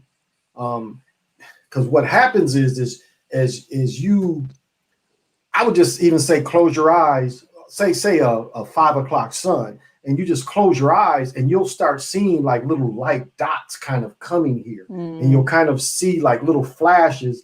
And the thing about it is you'll feel it very deep in your mind. It's not something that like up here, you wouldn't really feel it like right in here. You actually feel it deeper. And so that's one way to work with it to clear it out because natural sunlight will kind of clear some of that out. So wanted to put that in there. Okay. Thank you, Joel, for coming. And so, like I tell people all the time, like for me, I'm more sensitive up here. Hmm. I'm way more sensitive up here than I am here. And Okay. so when I put crystals, I would work more up here than I would right here because I'm more sensitive up here. And that's what I've learned personally. Now, I'm not saying everyone's like that, but Right. so don't get caught into saying it's because a lot of Right.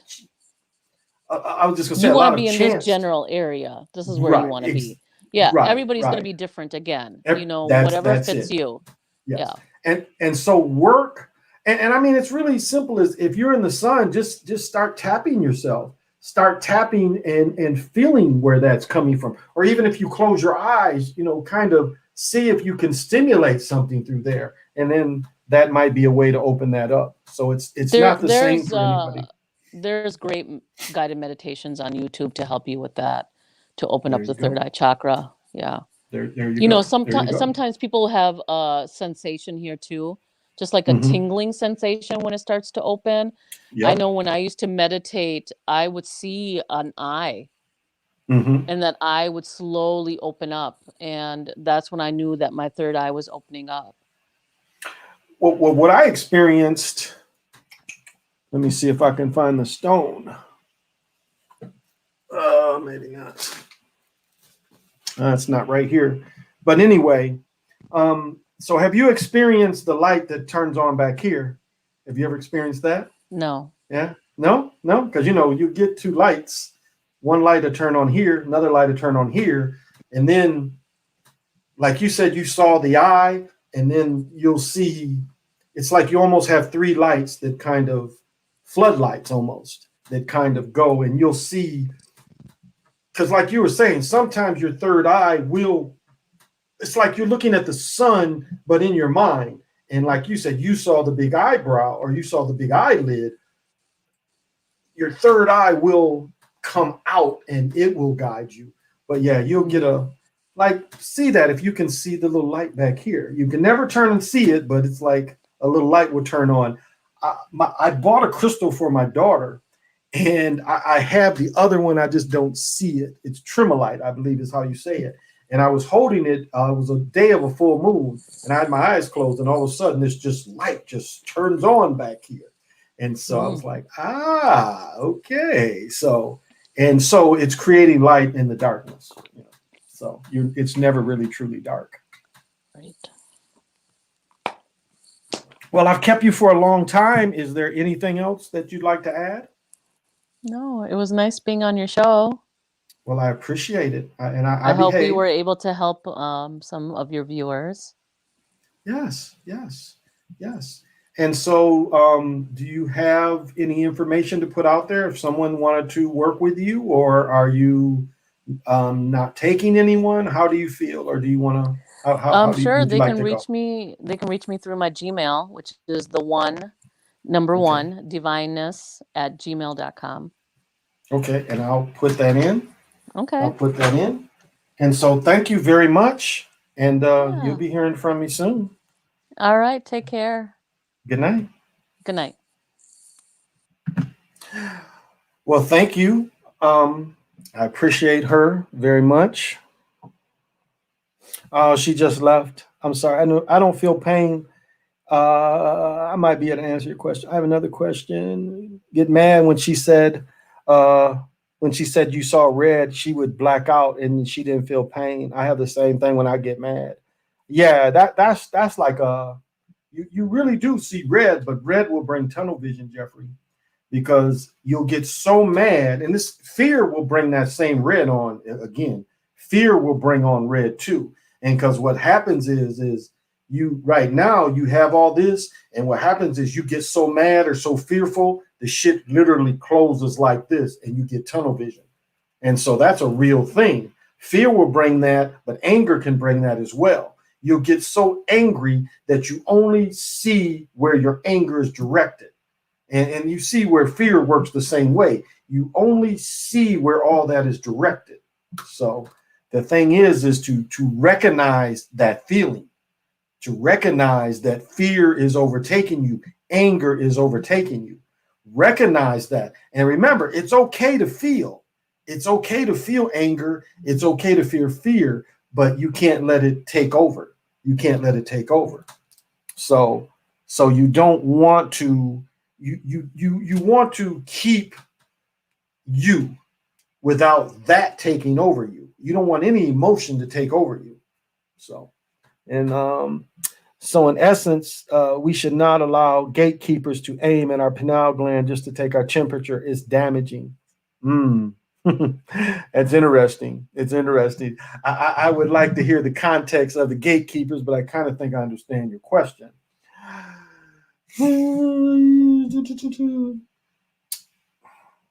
I guess my answer would be,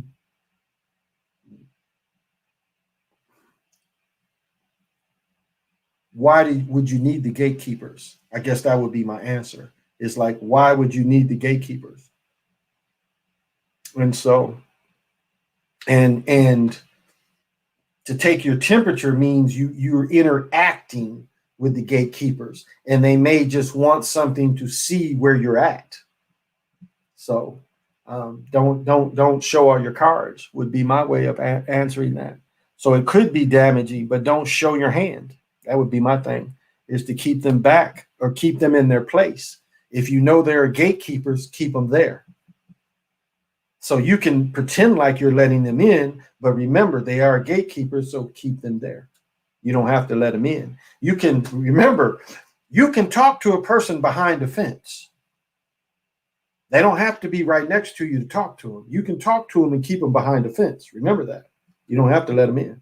So, oh, very nice of you.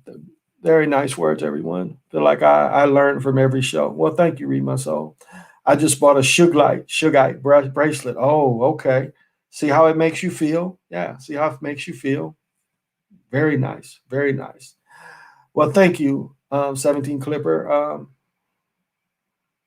You have mentioned an author, Wesper. I think maybe she did. Maybe she did. I can ask her again. She's a beautiful soul and soft spoken. She reminds me of my aunt. I enjoy sharing the knowledge with her. Well, thank you, Valerie. That's very kind to say. I am lucky to have met her. To be honest, I am very lucky to have met her. And I'll try to put her information out there. You guys know my typing. uh, and if anybody is serious about the people at the gym on the job say they got to take your temperature before entering some facilities. Ah, well, that's a different thing. That's a little different thing. I got it. I got it. I got it. And that's you know what? I'm glad you mentioned that, Barbara, because you know what? That is a type of hex. That is a hex. It is not a strong hex, but the hex was trying, and this is how fake the hex is, because the hex is trying to make you believe that first of all that these numbers define you, but the numbers make you the boogeyman, or the numbers say you are the boogeyman. So that, yeah, the temperature things are a type of hex. I noticed a lot of spiritual places I go weren't doing that. So, but yeah, it's that those are type of hexes. Okay, I got what you're saying. Again, yeah, everything is in context. And so, wrong phone. Wrong phone. Oh, okay. I got you. I got you. That makes sense. Okay, here we go. I'll try to copy this the best I can. And where the emails. Oops. And if people are serious, she is good at what she does.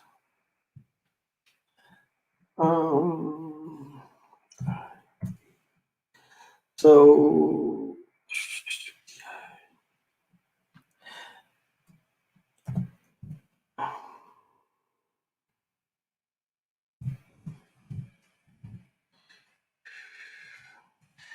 So if I'm wrong, I'll write it again when I get done with the show.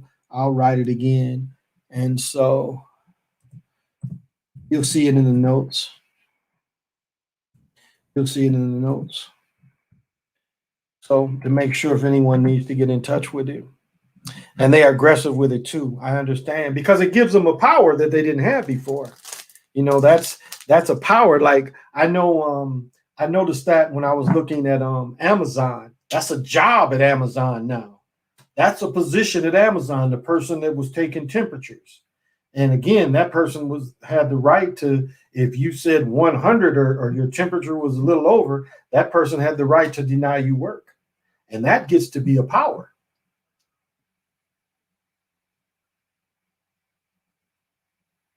So keep that in mind. Power can go to people's heads. Because let me tell you a story. I know a person that's a manager, and the person had an assistant, and the assistant was sloppy in their job, and the person kind of being kind. The person was kind and didn't write this person up, when this person probably at times could have got fired. But the person had a good heart. The person gave this person every opportunity. So this person gets a promotion, and it's not necessarily my friend's boss, but this person, the position is higher. This person is like a regional manager. And now the regional manager is kind of attacking my friend. And it's like, here, but what it shows is, and what I told my friend was like, this person was envious of you before. And this person was so envious that they hated every moment they had to work under you. Now, they smiled in your face and laughed in your face, but in reality, this person, it killed them every day to have to be under you. And so now this person is attacking my friend, and luckily my friend has allies, but this person is going out of their way. And it's like, it's good to know that they're an enemy. It's just, you learn that they were your enemy too late. Because when you thought you were helping this person was really your enemy. And so in ways you helped your enemy. And just saying this story, just realize it ain't worth helping.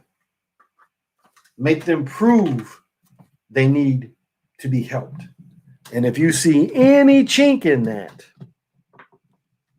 cut them off. Because it's some people, it's just our nature to be helpful. And it's our nature to give people chances. And especially if a person makes your job just a little easier.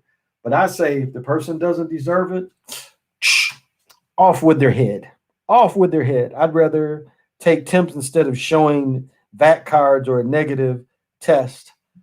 Here, this is the thing that we're running in with the schools, is the schools, they make you go get tested. Like if you your child is sick or puke or anything, they want you to get tested for that shit. Or if your child has a temperature, you got to take them to go get tested, or they have to be out of school for 10 days. So that is kind of how they're treating people here. It was like, be out of school 10 days, isolate, or go get tested. And you can bring them back quicker, which becomes a racket because every time you go to the doctors, somebody's getting paid. It's not like it's free. Somebody's getting paid. So, and the VAT cards, again, there are a lot of counterfeit VAT cards. I've made some my damn self. It's easy to counterfeit them, because what this is how easy they are. They're so easy to copy. And I'll be honest, I used to counterfeit money. Feds could never catch me doing anything like that. I don't have the printers anymore. You can't bring a bill back and say it has your fingerprints, because bills have been touched by millions of people. But as we used to counterfeit money, it taught me how to do the process. And these VAT cards are so easy. A lot of what they're doing is they give people an extra little sticker to say the place and stuff. That stuff can be copied too. So, yeah. And that's going to be a business. That is going to be a business. Right now, I can take people where the Mexican brothers and sisters live in Minneapolis, and they can give you license. They can give you Social Security cards. I mean, maybe it's not as good, but it was a few years ago. You could get all that stuff rather easily. This is one of the big. It's the money grab. Yeah, Barbara. It's a money grab. Yep. Yeah, I noticed my father got tested. It scares the fuck out of me. Don't hold that fear. Then don't hold that fear. Don't hold that fear. Because this is another thing I want to add, and I forgot to mention it with her. Don't start writing stories, negative stories, because we are, just as a people, as the soulful people we are, we start writing stories. Don't write those negative stories. And what I'm saying is, you visualizing the worst. Like you were saying, Rocky, you were saying your father being sick scared you. So being scared, you start writing a scared story. Be neutral. I mean, that is one of the, if there's anything I can tell people, do not write those stories. Don't write those fear stories. Don't write those failure stories. Don't write them. If you can't have a positive emotion about it, stay neutral. Neutral is okay too. You ain't got to be here or here, but don't write negative stories. The same thing I went through, with my daughter having to test and her mother having to test. It's like, I'm not going to write a story either way. I'm not going to write a story either way.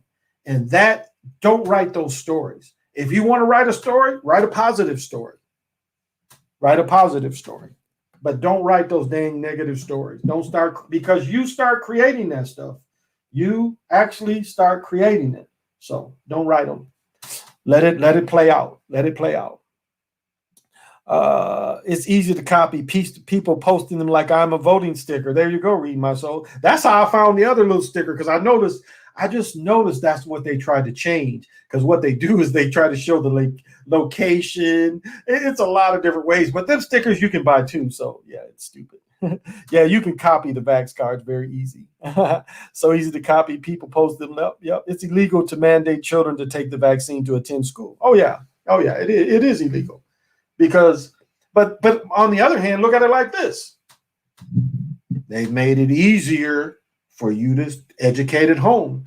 Don't you know when the states that still, they don't have to go to school, you ain't got, like before, if you wanted to homeschool, you know the amount of paperwork you had to put out there? You had to put out a ton of paperwork to homeschool at home. And remember last year at this time when they held all them out, you had to do any paperwork. So this year when school started back in September, late August, September, yeah, the people that wanted to keep their children out, it's less paperwork. It went from maybe 60 papers you had to put in to about 10. So it's easier to keep your children home. And the other part is, okay, you don't want to let us go into stores? You don't have to go into stores anymore. Amazon ain't going anywhere. Walmart will bring you groceries in at home, or they'll put the groceries in your damn car. And you know what's funny about that? There's a place, and those of you that live slightly south of the Midwest, there's Kroger's, or no, excuse me, Myers. Used to be called Myers Thrifty Acres. Midwest, slightly south Midwest would understand this, would know Myers. Myers had a policy when I was a boy. They had a receipt, you kept a receipt, and they would take your groceries and put them in line. And you would drive over this bell, and they would bring your groceries to your car. They still do this. They've been doing this since I was a little boy. I mean, a little boy, like second, third grade. They probably did it before then, but Myers has never stopped that. They have always let you drive, like you can buy your groceries in the store. They'll take them and they'll put them in your car.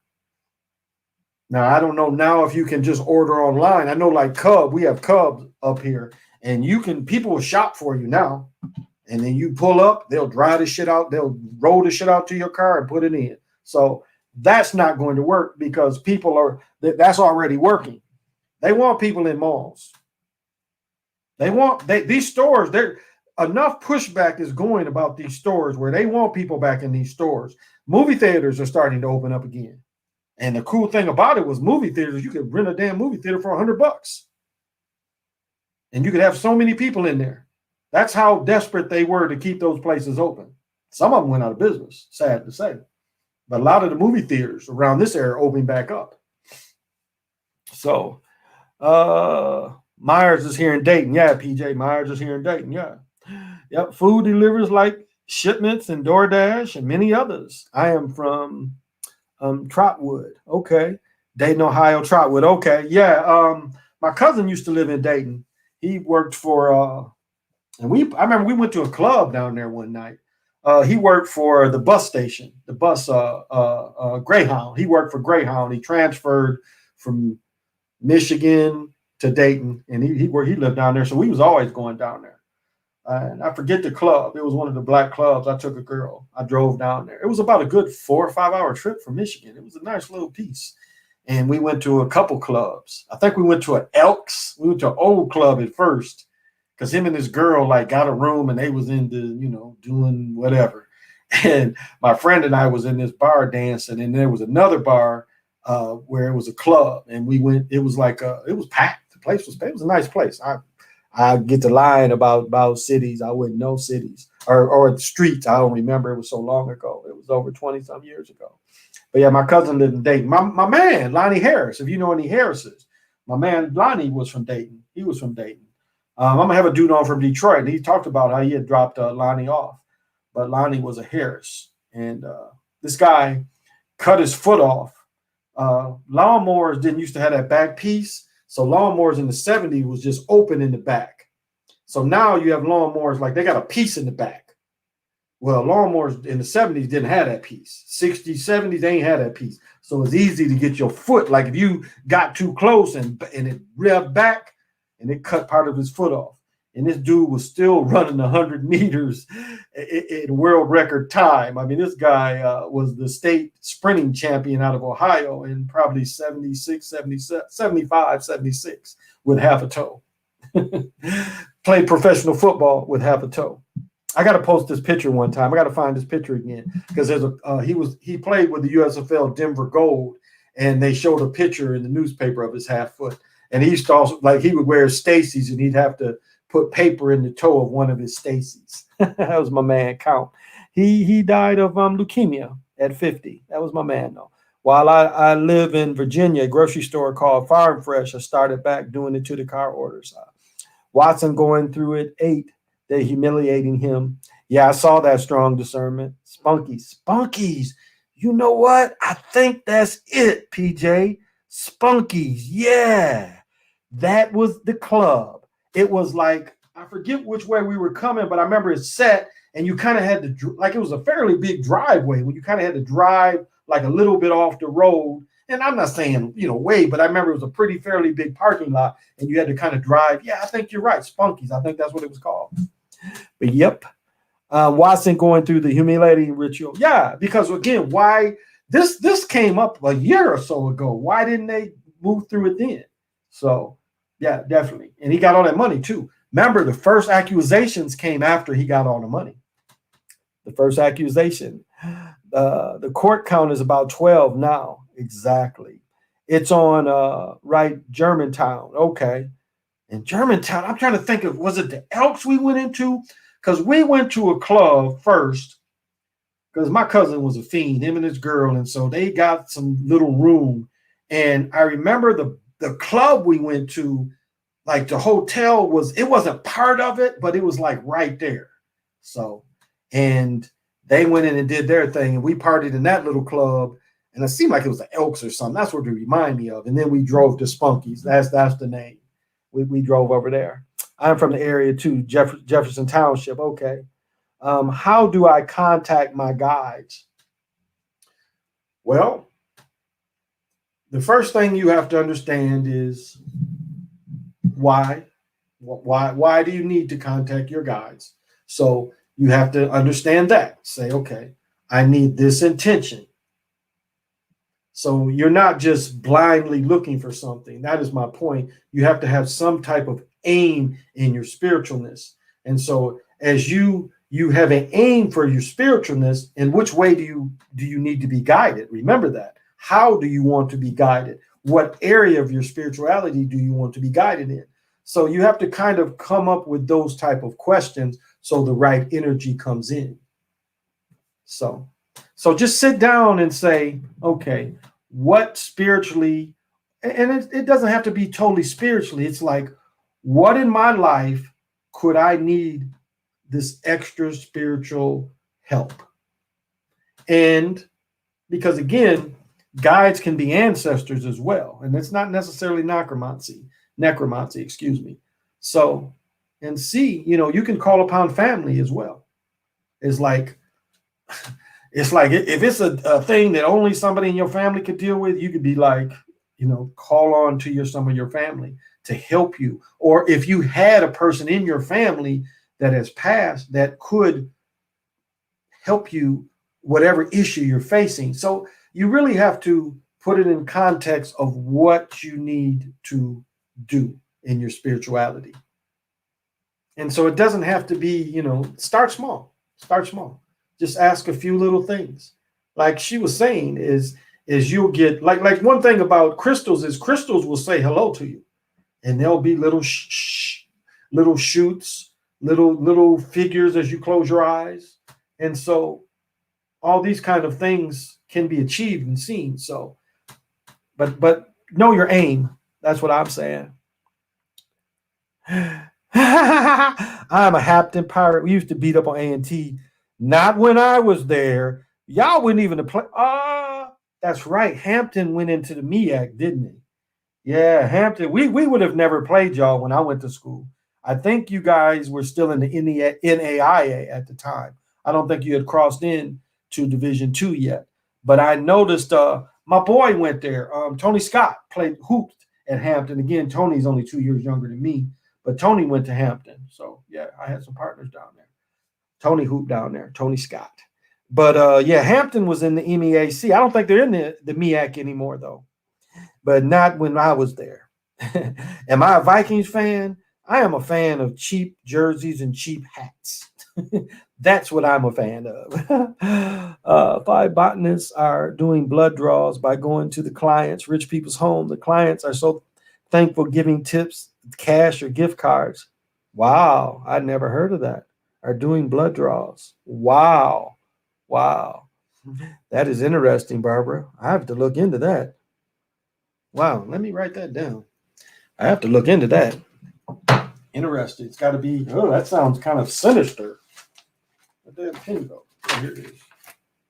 Wow, I'll note that. I'll try to see. I'll look that up. Yeah, y'all wouldn't have dealt with us, though, when I was going there. Because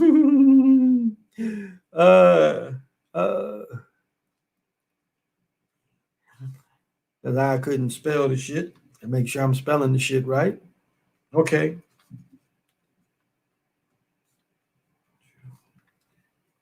And then I do have to look at, I got some more notes that you guys gave me that I got to look at. So, yeah.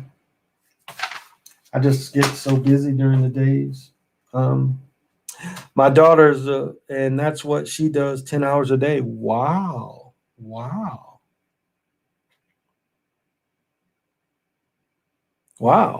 That's interesting. That is interesting. 10 hours a day. Whoo, she is humping. And let me kind of show you a book I'm reading. And I almost stopped reading this shit. I think I showed this book before. And again, scientific theory of subjective experience, consciousness in Arizona. Okay. Woo. Excuse me. So again, he gets into Darwinism. He tries to show you how the brain developed and how consciousness developed when consciousness comes from Hanukkah. Consciousness is beyond time and space. Because again, Hanukkah doesn't need time or space. Consciousness is the thing that starts counting when something moves. Now, I close my mind to books when I see a lot of bullshit. It's a short book, so I'm going to push through it. But see, this is how they try to downgrade consciousness. They try to downgrade and say that it only exists in the human mind, that consciousness doesn't exist outside of the human mind. Again, that is the pure essence of Hanukkah. It is consciousness existing out of the human experience. And so I'm milling through it. My mind turns off to stuff like this, but it's just this is how they try to downgrade consciousness. Doesn't necessarily have to do anything with their science. And the next thing I want to show is, again, something that's very inexpensive. Now, before I bust this apart, and I saw this with knives. I didn't have a hatchet at the time, and this piece was about that long. It was about 2 feet maybe. and about $5 for 2 feet of this. And what I did is I use this as a type of vortex. Selenite is very excellent vortex. You can put this around you any kind of way you want to put it around you. I tend to box myself with it. But again, this won't hold any negative energy, very inexpensive. Now, if those of you that saw the Nakia caves in Mexico, the crystal caves, which are now flooded, I bet they flooded them on purpose. But this supposedly came out of the Nakia cave. It's a type of wand. Again, I did get this from Heaven and Earth, Robert Simmons Group. I don't think I paid more than $15 for it. Not very expensive. And again, this will charge other crystals. And so say this was drained. So like say you use one crystal, because certain crystals can hold, like I was mentioning with diamonds. Say you had a diamond and you wanted to release the diamond. Well, you could put the diamond on this for a few hours and it would release the energy of the diamond. It's not that they need to be charged. They just need to be cleared of energy. This is good for that. Again, not getting it like this is very inexpensive. And again, I know I've been saying I'm going to go to my crystal store, but maybe I'll invest in getting some of this stuff and sending, maybe cutting some of this up and sending it out. So that's a good possibility that I could do. So, okay. Thank you for joining me, Unique Breed. I appreciate it. I have lived in Hampton for a while. My son is still there. Okay. Is Joe Biden real? I left in 99. Okay. Beautiful area. I miss the ocean. I feel that. But thank you, Unique Breed. Thank you for joining me. I'm pretty sure that Joe Biden we saw give the speech was Tom Hanks.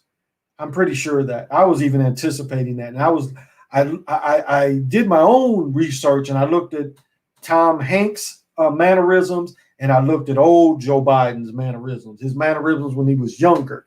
And I saw a lot of Tom Hanks in there. So that is one reason why I was saying that as well. There is that old dude. Look, he just fell down. Like he just fell down the stairs. Now I know Richard Nixon, or no, Gerald Ford used to always fall down. That's what made Chevy Chase famous, was being able to do the falls of Gerald Ford because he was always falling down. So I mean, it's something going on there where he's not firing. Hey, Mark, thank you for joining me. I got a job at a medical marijuana facility. Recommended for all of you to invest. The company's name is AYR. Stock was $6 last year, now $34. We're adding 2 buildings. Wow, thank you. The company is called Sierra, but if you're looking for the stock, it's AYR. That's kind of, I was talking to my friend about Ford stock. I bought it at $5. I bought 200 shares at $5 back in the summer. What'd you put? I'll look that up.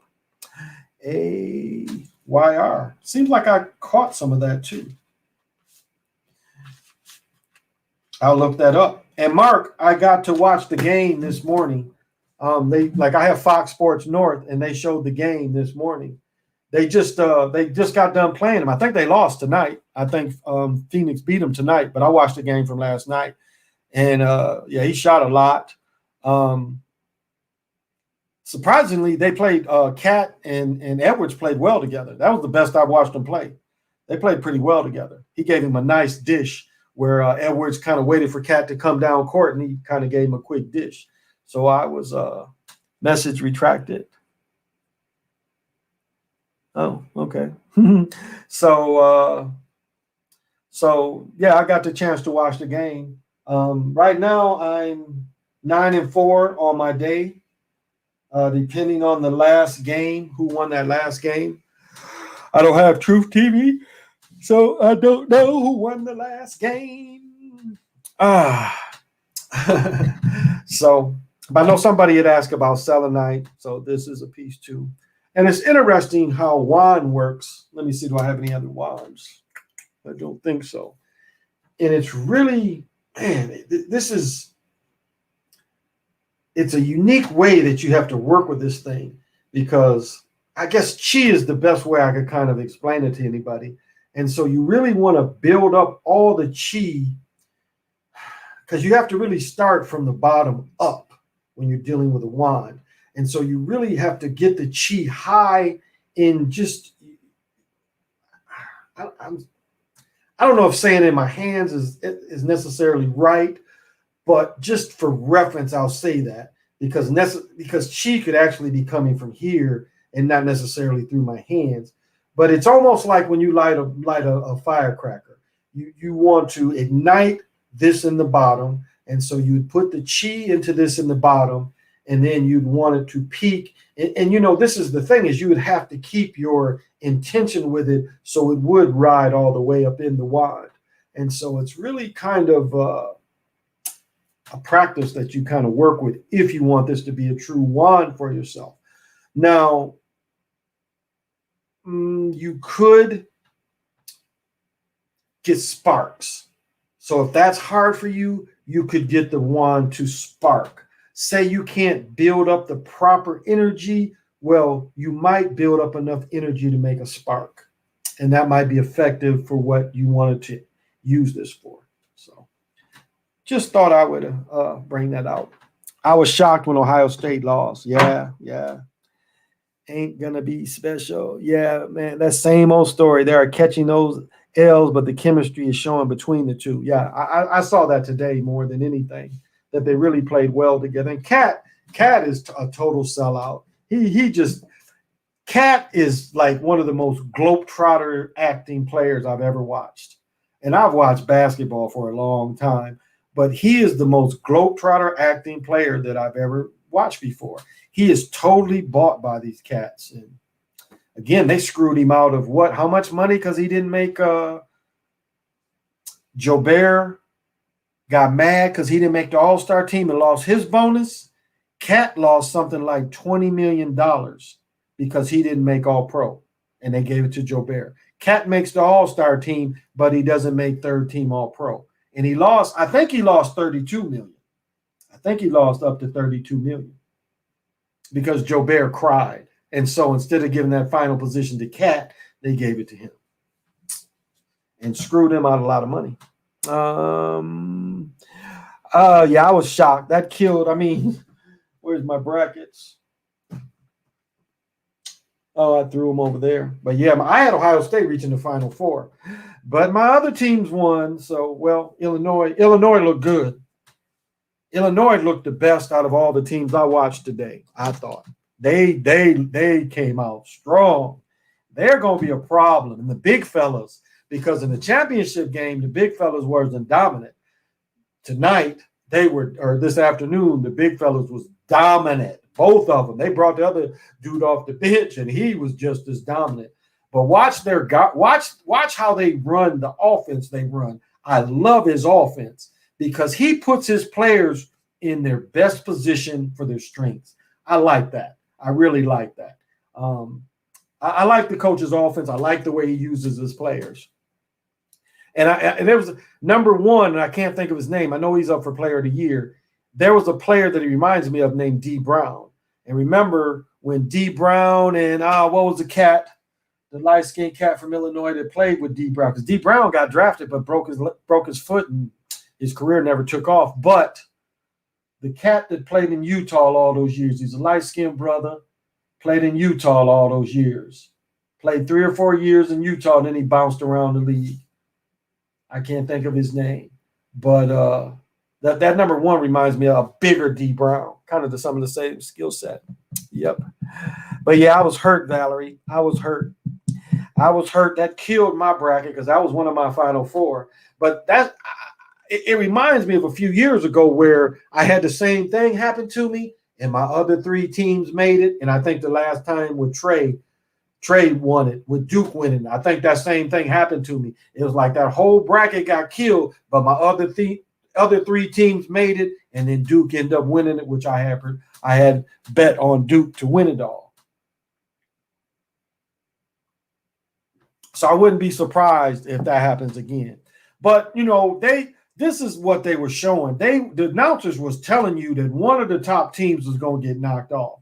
I mean, if you really looked at the the hype before the first game. That's all they were saying, and they're giving you hints of that somebody's going to be knocked off, because that's all they were talking about. Well, this year, what is it going to be? The number 1 knocked out by the number 15 or the number 80? I mean, they were just kind of giving you hints, and here we go. Ohio State is the one, because they were a hard team to match up with. Again, I had to leave. Mark, you came in a little late, and I had to leave, so I didn't get a chance to watch the game. I was about to go in the grocery store. My best friend called me. He's like, "Didn't you have Ohio State?" He's talking shit. I'm like, "Yeah." He's like, "Man, they just got beat by Old Dominion." I'm like, "Damn." But so I'm not Theodore Edwards.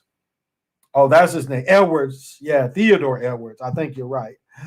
I am getting tired of these threes. Me too, Valerie. I heard there's about 100 perfect brackets left. Oh, there are only 100 perfect brackets. Okay, because a couple years ago they had $1 million bracket. Only 100 perfect ones. Wow. Close game, went to overtime. Oh, wow. Theodore Edwards. I think he's up for player of the year. And he got hurt. Remember, he didn't play when Michigan beat them before the end of the season. He didn't play. And then he came back against Ohio State. I think that was his first game back when they played Ohio State in the finals. I think. Could be wrong, but I know he had got hurt for a minute. That might knock him out of player of the year. But I love his game. I mean, that guy this is what I loved about him. It was like he was playing defense. They ran a double pick on his man. He didn't go under on either play. He went over the top. I mean, he went, he didn't go under the picks. He went over the top of the picks. Now, this cat is deaf on defense. On offense, he's the bomb. But when he gives that effort on defense, that's a bad man. He did not go under. His man was picked twice, and this dude, he fought through. He didn't fight through. He was so quick that they couldn't pick on him. And he went over the top of both picks. I was like, damn. And see, that's what I look at as a good player. Do you do those little extra things that make you special? And defensively, that's going to go good when he goes into the league. And yes, everything is scripted and stuff, but but yeah, that's the thing too. It's like these dudes, listen to these dudes' stats. When you watch these games, listen to some of these dudes who's making these incredible 3 stats. And it's like the most ridiculous. That's why I think it's the 85 Villanova win is just so ridiculous. Because you got a dude that averaged 4 points the whole season, and then he's scoring 21. Not athletic. Now, Divachenko, when he won a couple years ago, he's yakking on him, blocking shots. You can kind of feel him running up and down the court. A little athletic. Jennings had none of that. He was a chubby dude that played small forward that nobody was really guarding, and he hits 21 when he was a career 4-point a game average. He made something like 6 or 7 threes. They shot 71% from the field to beat that Ewing Georgetown team. And I think, if I remember right, that was their 4th time playing them, because they played them twice during the regular season. They played them during the Big East tournament, and then had to play them in the finals, which is a little much. Because remember, the Big Ten didn't have a conference tournament. And a lot of people felt that hurt them because their season ended where all these other teams are starting to play, and some of them are picking up momentum playing in these conference tournaments. I think the Big Ten tournament is it's definitely less than 20 years old. I want to say it's within 10 years. I think around maybe 12 or 15, but it's not that old compared to the Big East tournament, which has been going on for 30 some years. A lot of these other tournaments has been going on forever. So, but the Big Ten did suffer from conference play. Oh, and there was but it's some acting, like the play I said last night. The guy gets a pass, and he should reach with his left arm. He should have reached with his right arm. So the ball comes a little bit wide. So he was on the baseline, Michigan State player. The ball came, so the ball was slightly wide. So instead of reaching with his left hand or his right hand, this dude tries to catch the ball this way. So do you see how? And I tell you, I watched a couple plays, made me even wonder if the college players. I watched if the college players were buds, because what game was it? I watched the dude. They was behind. Dude grabbed the rebound, and I can't even explain to you what he did after that. He didn't shoot it. He grabbed the rebound and just kind of threw the ball in the air. And I don't mean high. I mean, he threw the ball like a couple feet up in front of his face. And I'm like, what did he do that for? He didn't shoot it. He literally grabbed the rebound. They needed the ball. They needed to score. He didn't look for anybody. He just threw it like under the net. He just threw it like under the net. It wasn't any kind of shot attempt or anything. And I just like, it was the stupidest play I'd ever watched. But I mean, it was like he didn't even shoot it. The announcers tried to play it off and said, well, he tipped it. No, he didn't. There was no attempt a tip is when you push it back up.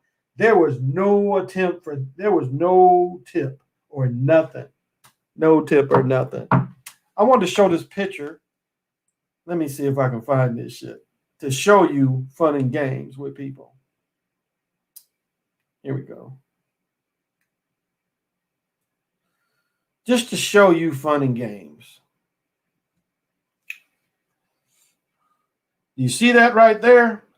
That's Bill Russell and Will Chamberlain. Look at that handshake. That is the Mason handshake. So you think they're really rivals? And then if you look at 1970, they always say how Willis Reed came out and played. They shot his hip up.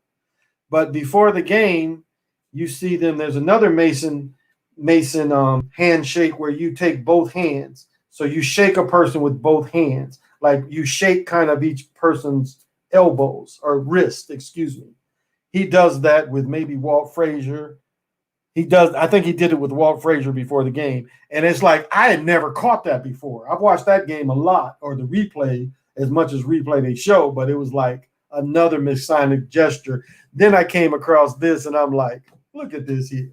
So they ain't been hiding that stuff. So do you really think there's a bigger rivalry as you think? No, it wasn't.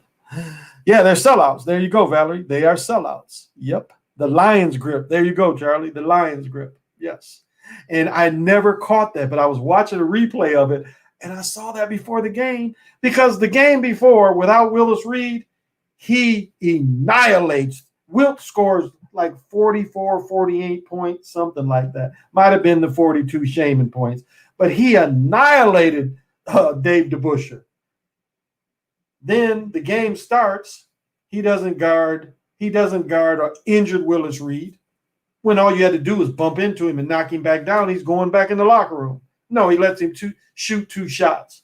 And all of a sudden, Clyde Frazier is the best player in the league. And they get blown out, because that's how they have to do some of these games. They couldn't risk it being close, because I think that was, when the Knicks won it. Now that would have been 70. So they had to slide, because that was the one where Jerry West hits the half court shot. That was where, that was that series. I think game 4. Game 4 in New York, I think, is where Jerry West hits the half court shot. And I'm pretty sure that was the second manipulated shot of all time. Don Nelson shot first. Jerry West's half-court shot is probably the second manipulated shot. And then reading Clyde Frazier's book, Clyde, he talks about it being a shot and not a throw. Why would you give so much emphasis on it if it was real? So I think that's why, to prove to people it was a shot and he didn't throw it. But that was a manipulated shot, I'm sure. So, they're sellouts. A lot of these college players are as well. And I think I made a good argument the other night as saying, these are lifelong. These, even if you play 4 years of major college, you don't leave these commitments. You just don't. You keep these relationships forever. You keep these relationships forever. So you're not going to spill that these games are fixed because you will suffer. And again, you messing with these gangsters in some aspects as well. You messing with gangsters' money, and they know that as well. Because it ain't hard for them to punch your ticket. 2 Super Bowls again. Oh, let's say a player here. What was his name for Villanova that went here?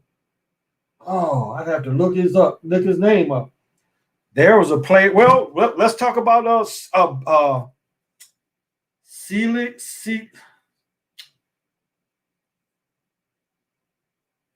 look it up here. Selig Bailey, the dude, Minnesota Timberwolves basketball player killed in a car accident. No, wasn't Eddie Griffin too. No, Eddie Griffin got hit by a train. They want you to believe that Eddie Griffin was so drunk that he drove into an oncoming train.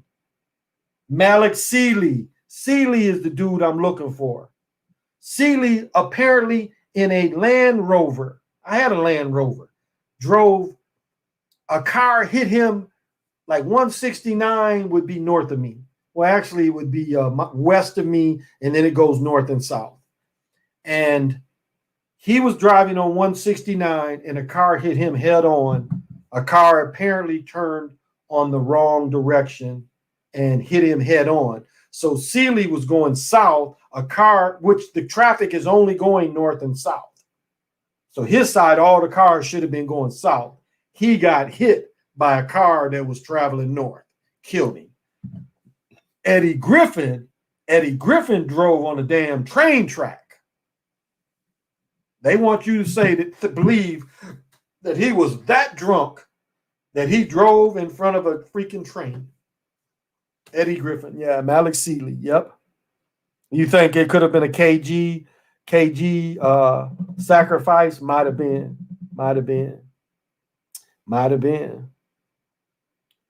Yeah, like that half-court shot Jamal Murray hit. Yep, Valerie. To shut them up, yeah, Jay. Yeah, Eddie Griffin. Yep, he got hit by a train. And they tell you he was so drunk. I ain't never been so drunk where I don't know train. And again, I haven't drunk driving in 26 years. It's just never been my habit. But you ain't too drunk where you don't see the light and you don't hear the horn. So they took those brothers out. But Sealy was definitely a type of sacrifice. Definitely a sacrifice. And he got killed over by Medicine Lake. I used to live over by there. That's where he got killed, near Medicine Lake. So.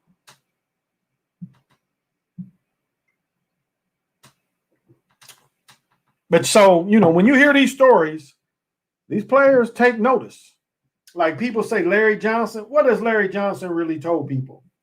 The running back. What is he told? Because the main thing Zach or one of them said was the game's fixed when you played. And when he answered no, he went to like Oklahoma or somewhere. Penn State. He went to Penn State. You played in the Big Ten and you talking about the games ain't fixed? Get out of here. I watched fixed games growing up. Matter of fact, if Michigan State players won and they got a touchdown or something, they was probably going to get a car for getting that touchdown. That is how the games were. Wasn't rumors of Eddie being caught masturbating in the car before he got took out? I'd never heard that. But it was conflicting stories, because first they tried to tell you that he was driving and he got stuck on the train tracks and the train hit him. So that didn't make any sense. Then they came back, and maybe those kind of stories. And then they came back and said, well, he he was able to drive, so he didn't pass out. So that's what they was trying to say, is he drove in the tracks and he passed out. But then they came back and was like, no, he couldn't have passed out. He wasn't that drunk. So, yeah. But jacking off, I never heard that before. But yeah, Larry Johnson is definitely an agent.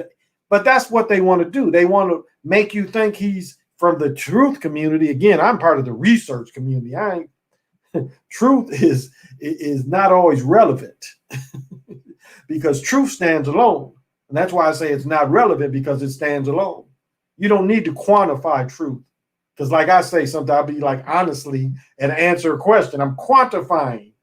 No reason to quantify truth. Truth stands alone. So for it to be a community, it's people that's standing alone in that community. Not everybody puts in a part, because you would stand alone. Each person would live their own truth. So to me, that would be impossible to be a community, because truth stands alone. So each person would technically stand alone.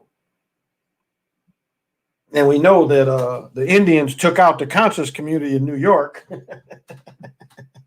and people don't get it. It's still divide and conquer. That ain't never went away. It's still divide and conquer. So you don't have to be, you research. Be strong in your research. You don't have to prove your research to anyone, unless you're writing a paper or a doctor's thesis. But to come on here and saying, I'm right, I'm right, I'm right, I'm right, who are you right to? Now, if you get a bunch of people to follow your theory and they all do the same work, okay, you might have something. But to disprove other people, that's ego. That's ego. You're a researcher. You don't really need ego. You just do the research. I don't give a damn if I never tell anybody anything I ever read again. My ego ain't involved. I don't buy these books for anybody's ego. I enjoy reading. And let me tell y'all this. Reading helps you from getting dementia, getting Alzheimer's. Reading has something to do with it. So if you read every day as you grow, it's going to help you when you get older, because I am much sharper on days I read. I'm about to be 60. So if I can read every day until I get 80, I'll be like my mother. Sharp. My mother still works, drives. I want to be like that Army vet that was 112 and smoked cigars every day. I want to be like him. Now, he wasn't walking around like to go to the mall. He couldn't walk around, but just to do a little bit of walking around his yard, of course he could do that. But again, 112, I give him a break. If my relative is 112, you ain't got to walk. If we doing some shopping, I'm going to push you around. But for him to get up, he was still driving at 112 years old. He was still driving. So there is a way to fight this thing. And like my friend you just saw, 1divineness, she was the one that hit me. I told her about his story. And she said he didn't accept any of the dangers of smoking cigars. And it made me think of Jordan. And he could be the same way. He doesn't think the cigars could hurt him, so they won't hurt him. I read another story on a man in the 80s that had lived 100 and some years old. And they asked him, what was the key? He said, I drink whiskey every day and I smoke cigars. So there has to be something to it.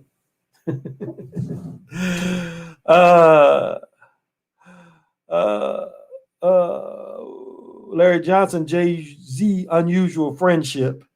Larry and Jay-Z were rooming together. Why? I believe they even said that Beyonce wasn't allowed there. Wow. Kanye going from almost broke to 6 billion don't sound right. Now, he's another. Well, I mean, remember, he sacrificed his mama.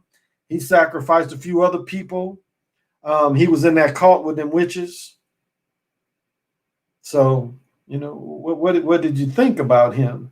But yeah, these numbers are a lie. These numbers are a lie. They're a lie. That is propaganda.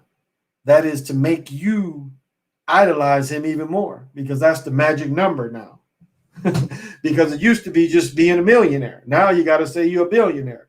Now these Rothschilds and all them fellas is about to be trillionaires.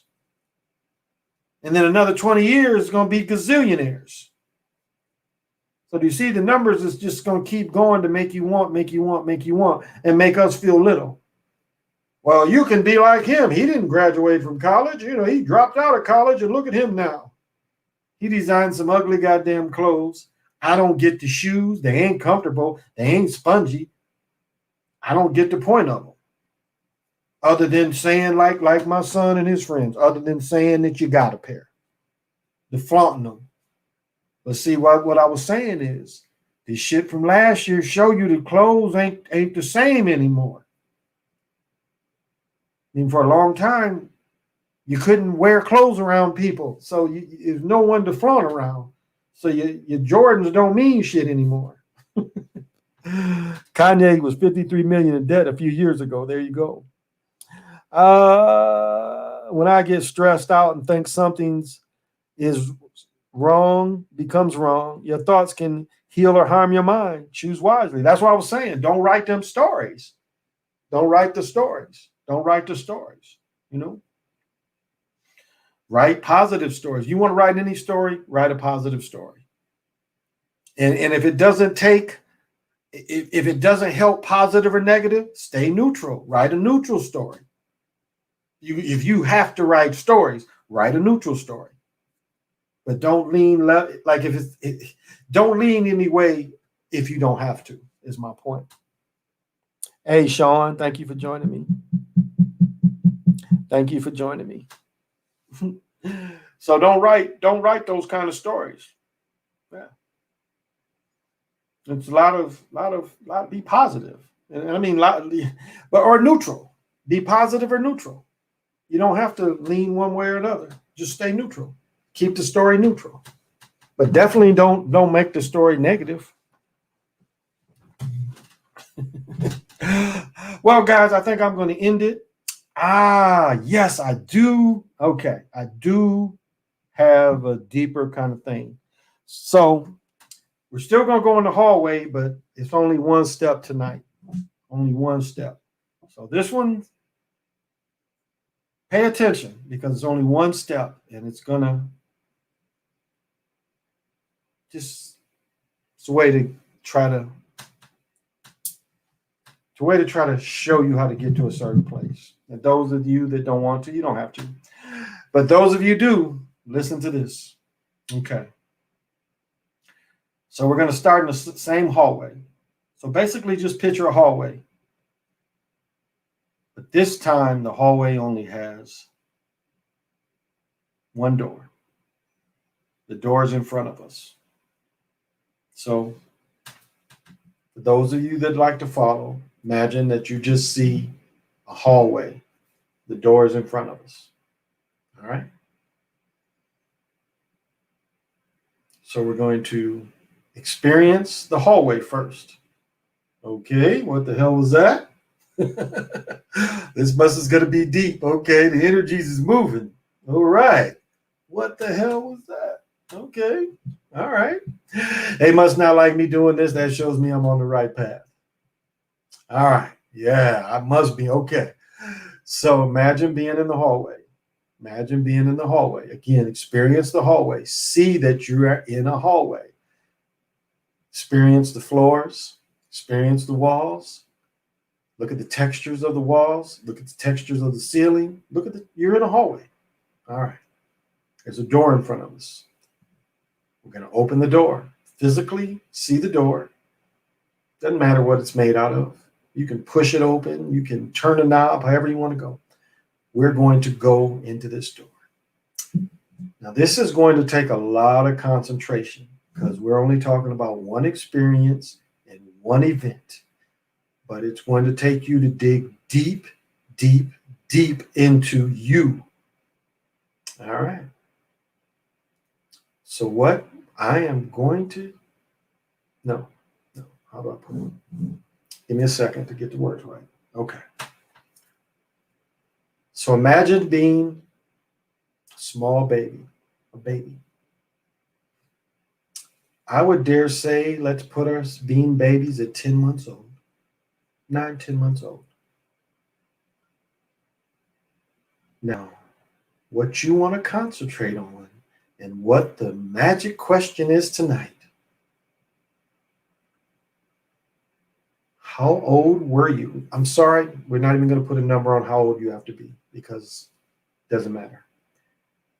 But I'm just going to give my reference because I know how old I was. How old were you when you experienced consciousness? Now, I don't mean being awake. I mean when you remember being conscious as a person. I remember back in 1961, it was probably around November. There was no snow. My mother had a 1955 Bel Air. I was laying in the back with a blanket. I don't think I was conscious when we were in the car riding. But the moment my mother stopped and we went to where we lived with my grandmother was my first ever memory. I can remember my mother opening the door, grabbing the blanket, and picking me up. That was the first conscious memory I've ever had. So I'm asking all of you, try to think back when you were a child. The ages is going to be different from everybody. But when was the first moment you remember being alive? So I'm not talking about being in the conscious community. I'm talking about when was the first moment you were young and you realized you were alive. For me, it was about 10 months because I couldn't have been walking yet. I might have even been younger because I believe it was still 1961. And I can remember my mother holding me. I can remember the first thing I remember is the car stopping. And I remember looking up and seeing the tree outside. And I remember my mother opening the door. No, matter of fact, no, it wasn't like that. She opened the door and she pushed back the seat because it wasn't 4-door, it was a 2-door. And she grabbed me in my blanket. And that's my very first memory of being alive, is the car turning off, my mother pushing back the seat, and my mother picking me up. And that is my first conscious memory. So for anyone who watches this in the future and was watching right now, think back. When was the moment that you realized you were alive? Or have you buried that moment and you can't remember it? Then that's fine. But we all should have the moment where we first realized we were alive. Now, the beautiful thing about this is you can go back to that time when you think it might have been, and you can go into yourself and see if that's the first time you were alive or the first time you felt consciousness of being alive. I think I must have been only about June. Yeah, I was probably only 5 months, 5, 6 months. Now I think about it, because it wasn't 62, it was still 61. And if it wasn't any snow outside, because it wasn't snow, so it was probably November. So I might even been younger. But think back of that very first memory. And not just think, go be that first memory you have. Go re-enter yourself into that first memory. Again, I can remember being in the back of that car, being with a blanket over me. And I really didn't turn on until my mother picked me up. When she turned off the car, she opened the door and she put back the seat. That is the first memory I have of her picking me up. But the anticipation of her picking me up, and maybe when the car stopped, it woke me up. And maybe that's why I remember that memory. But I was extremely young. And as I refeel myself, I was probably 4 months old at the time, 5 at the most. I wasn't walking. I was far too young to walk. I wasn't even crawling. And so go into yourselves and experience that first moment that you became conscious, because there's a first moment for all of us. Now, if it came when you were older, then there's nothing wrong with that. If you can only remember being 3 or 4 or 5, then that's okay. But really remember Put yourself inside yourself of that very first memory of consciousness, where it all started for you, where you realized that you were a body, you were a mind, you were a person. And feel that right now. Whenever who watches this, for those of you who can hear my voice right now, go into that with you right now. Re-enter yourself then, because you can possess your other self. That thing that matter can't be in two places at the same time doesn't matter. You can possess yourself in the past because it is you. You're not violating anybody else. You are going into your space. That is your space. Just because it's long ago doesn't mean it's still not your space. That is your space. That is you.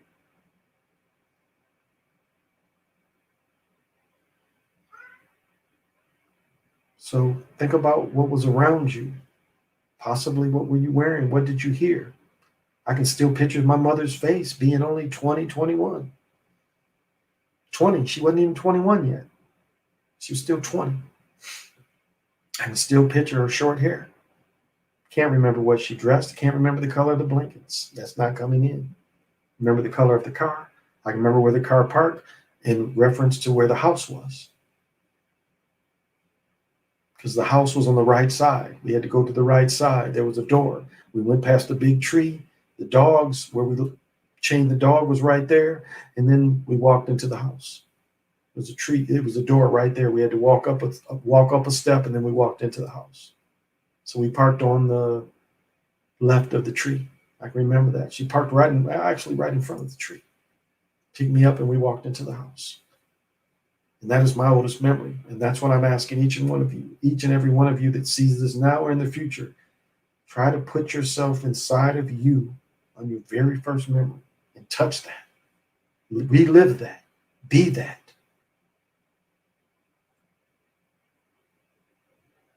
Now, if it gives you pain, of course, don't get burnt. Not asking that. But if those of you that have a neutral or good memory, then please join.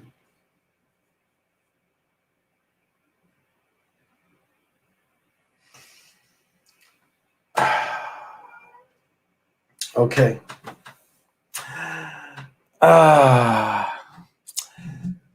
So I wanted people to experience that.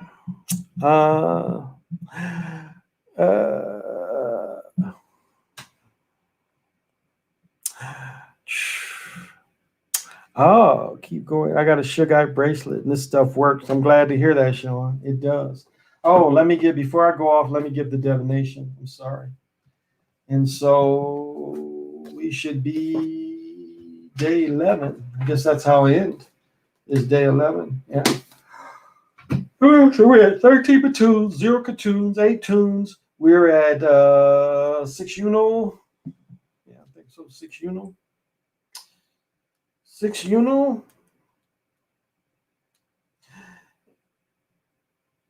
Jumping around. Yep, 6 uno, and we are at 11 kin.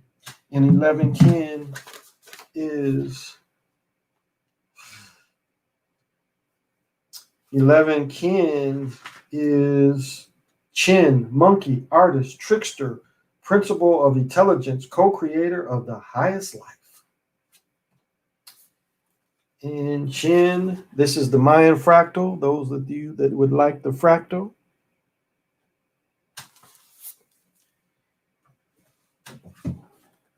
And this is one of my favorite cards because, as I've said before, this is one of the few references of the day god and the night god. I know what this story says, but I found some other information that does show this is the light god, and this is the only reference or a figure that I found of all the night gods. They don't even really have names other than this character. In this image of the card, we see the monkey and the skeleton, showing the connection between the two extremes of life, the dynamism of the monkey and the immobility of life. The monkey holds a knife and death holds a heart. The fact that they share the same heart is showing that both are different sides of the same living being. Although the image of the knife and the heart called by human sacrifice, it is important to note that the image comes from a pre-Aztec Toltec codex. The historic Toltec did not practice human sacrifice as the Aztecs did, and even that's questionable. The meaning of the image is rather deeply spiritual. In the abstract thinking, the Toltec understood the importance of being aware of your mortality in order to give life to its full value. In their symbolic language, the knife represents enhanced attention, also called second attention. The skeleton skull means transcendence, and the heart represents life. Thus, the image represents achievements of transcendence in life that comes as a result of managing attention under awareness of our own reality. The transcendence and special managing of awareness is what we call wisdom in the context of this card. Getting this card means you have or you need to develop passion for learning and understanding, a vocation for traveling deep into the realm of knowledge, and skills to teach others. It is important here to consider the Toltec concept of teaching, which requires understanding their concept of learning. In their perspective, the learning process did not consist of a teacher having the knowledge and then giving the knowledge to the student. On the contrary, it was the student who would get the knowledge by him or herself. The word for learning is mnemonic, which translates as teaching yourself. In that light, the role of the teacher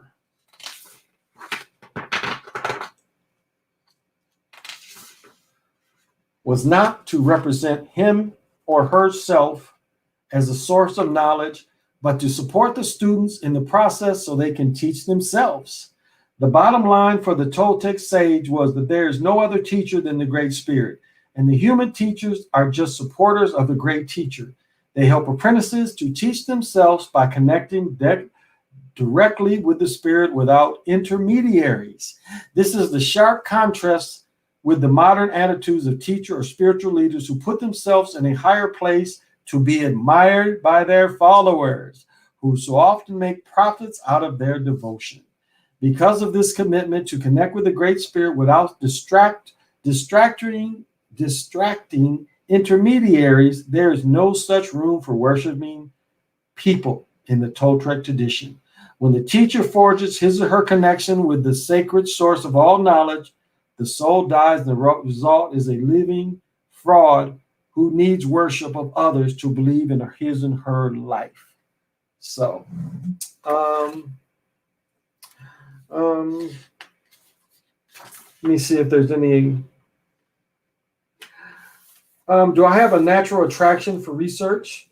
Have I created the space and opportunities in my life for researching the topics that interest me? What would I like to investigate? Would the research work help me to develop my capacity for deeper thinking? Am I using my research and analysis skill to serve others? Make a list of the topics you would love to know about. Prioritize them. Start to research the topic that is number one on your list. If you have been collecting knowledge about something, start sharing your findings with others. And as you know, one of my favorite things to say is, I give freely. I give freely. Let's see, there's a final thing I do want to say. Yeah, I think it's here. All right. Yes.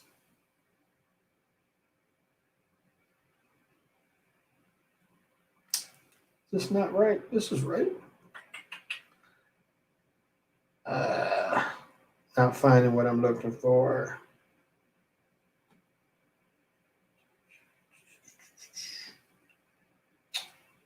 How is this not right?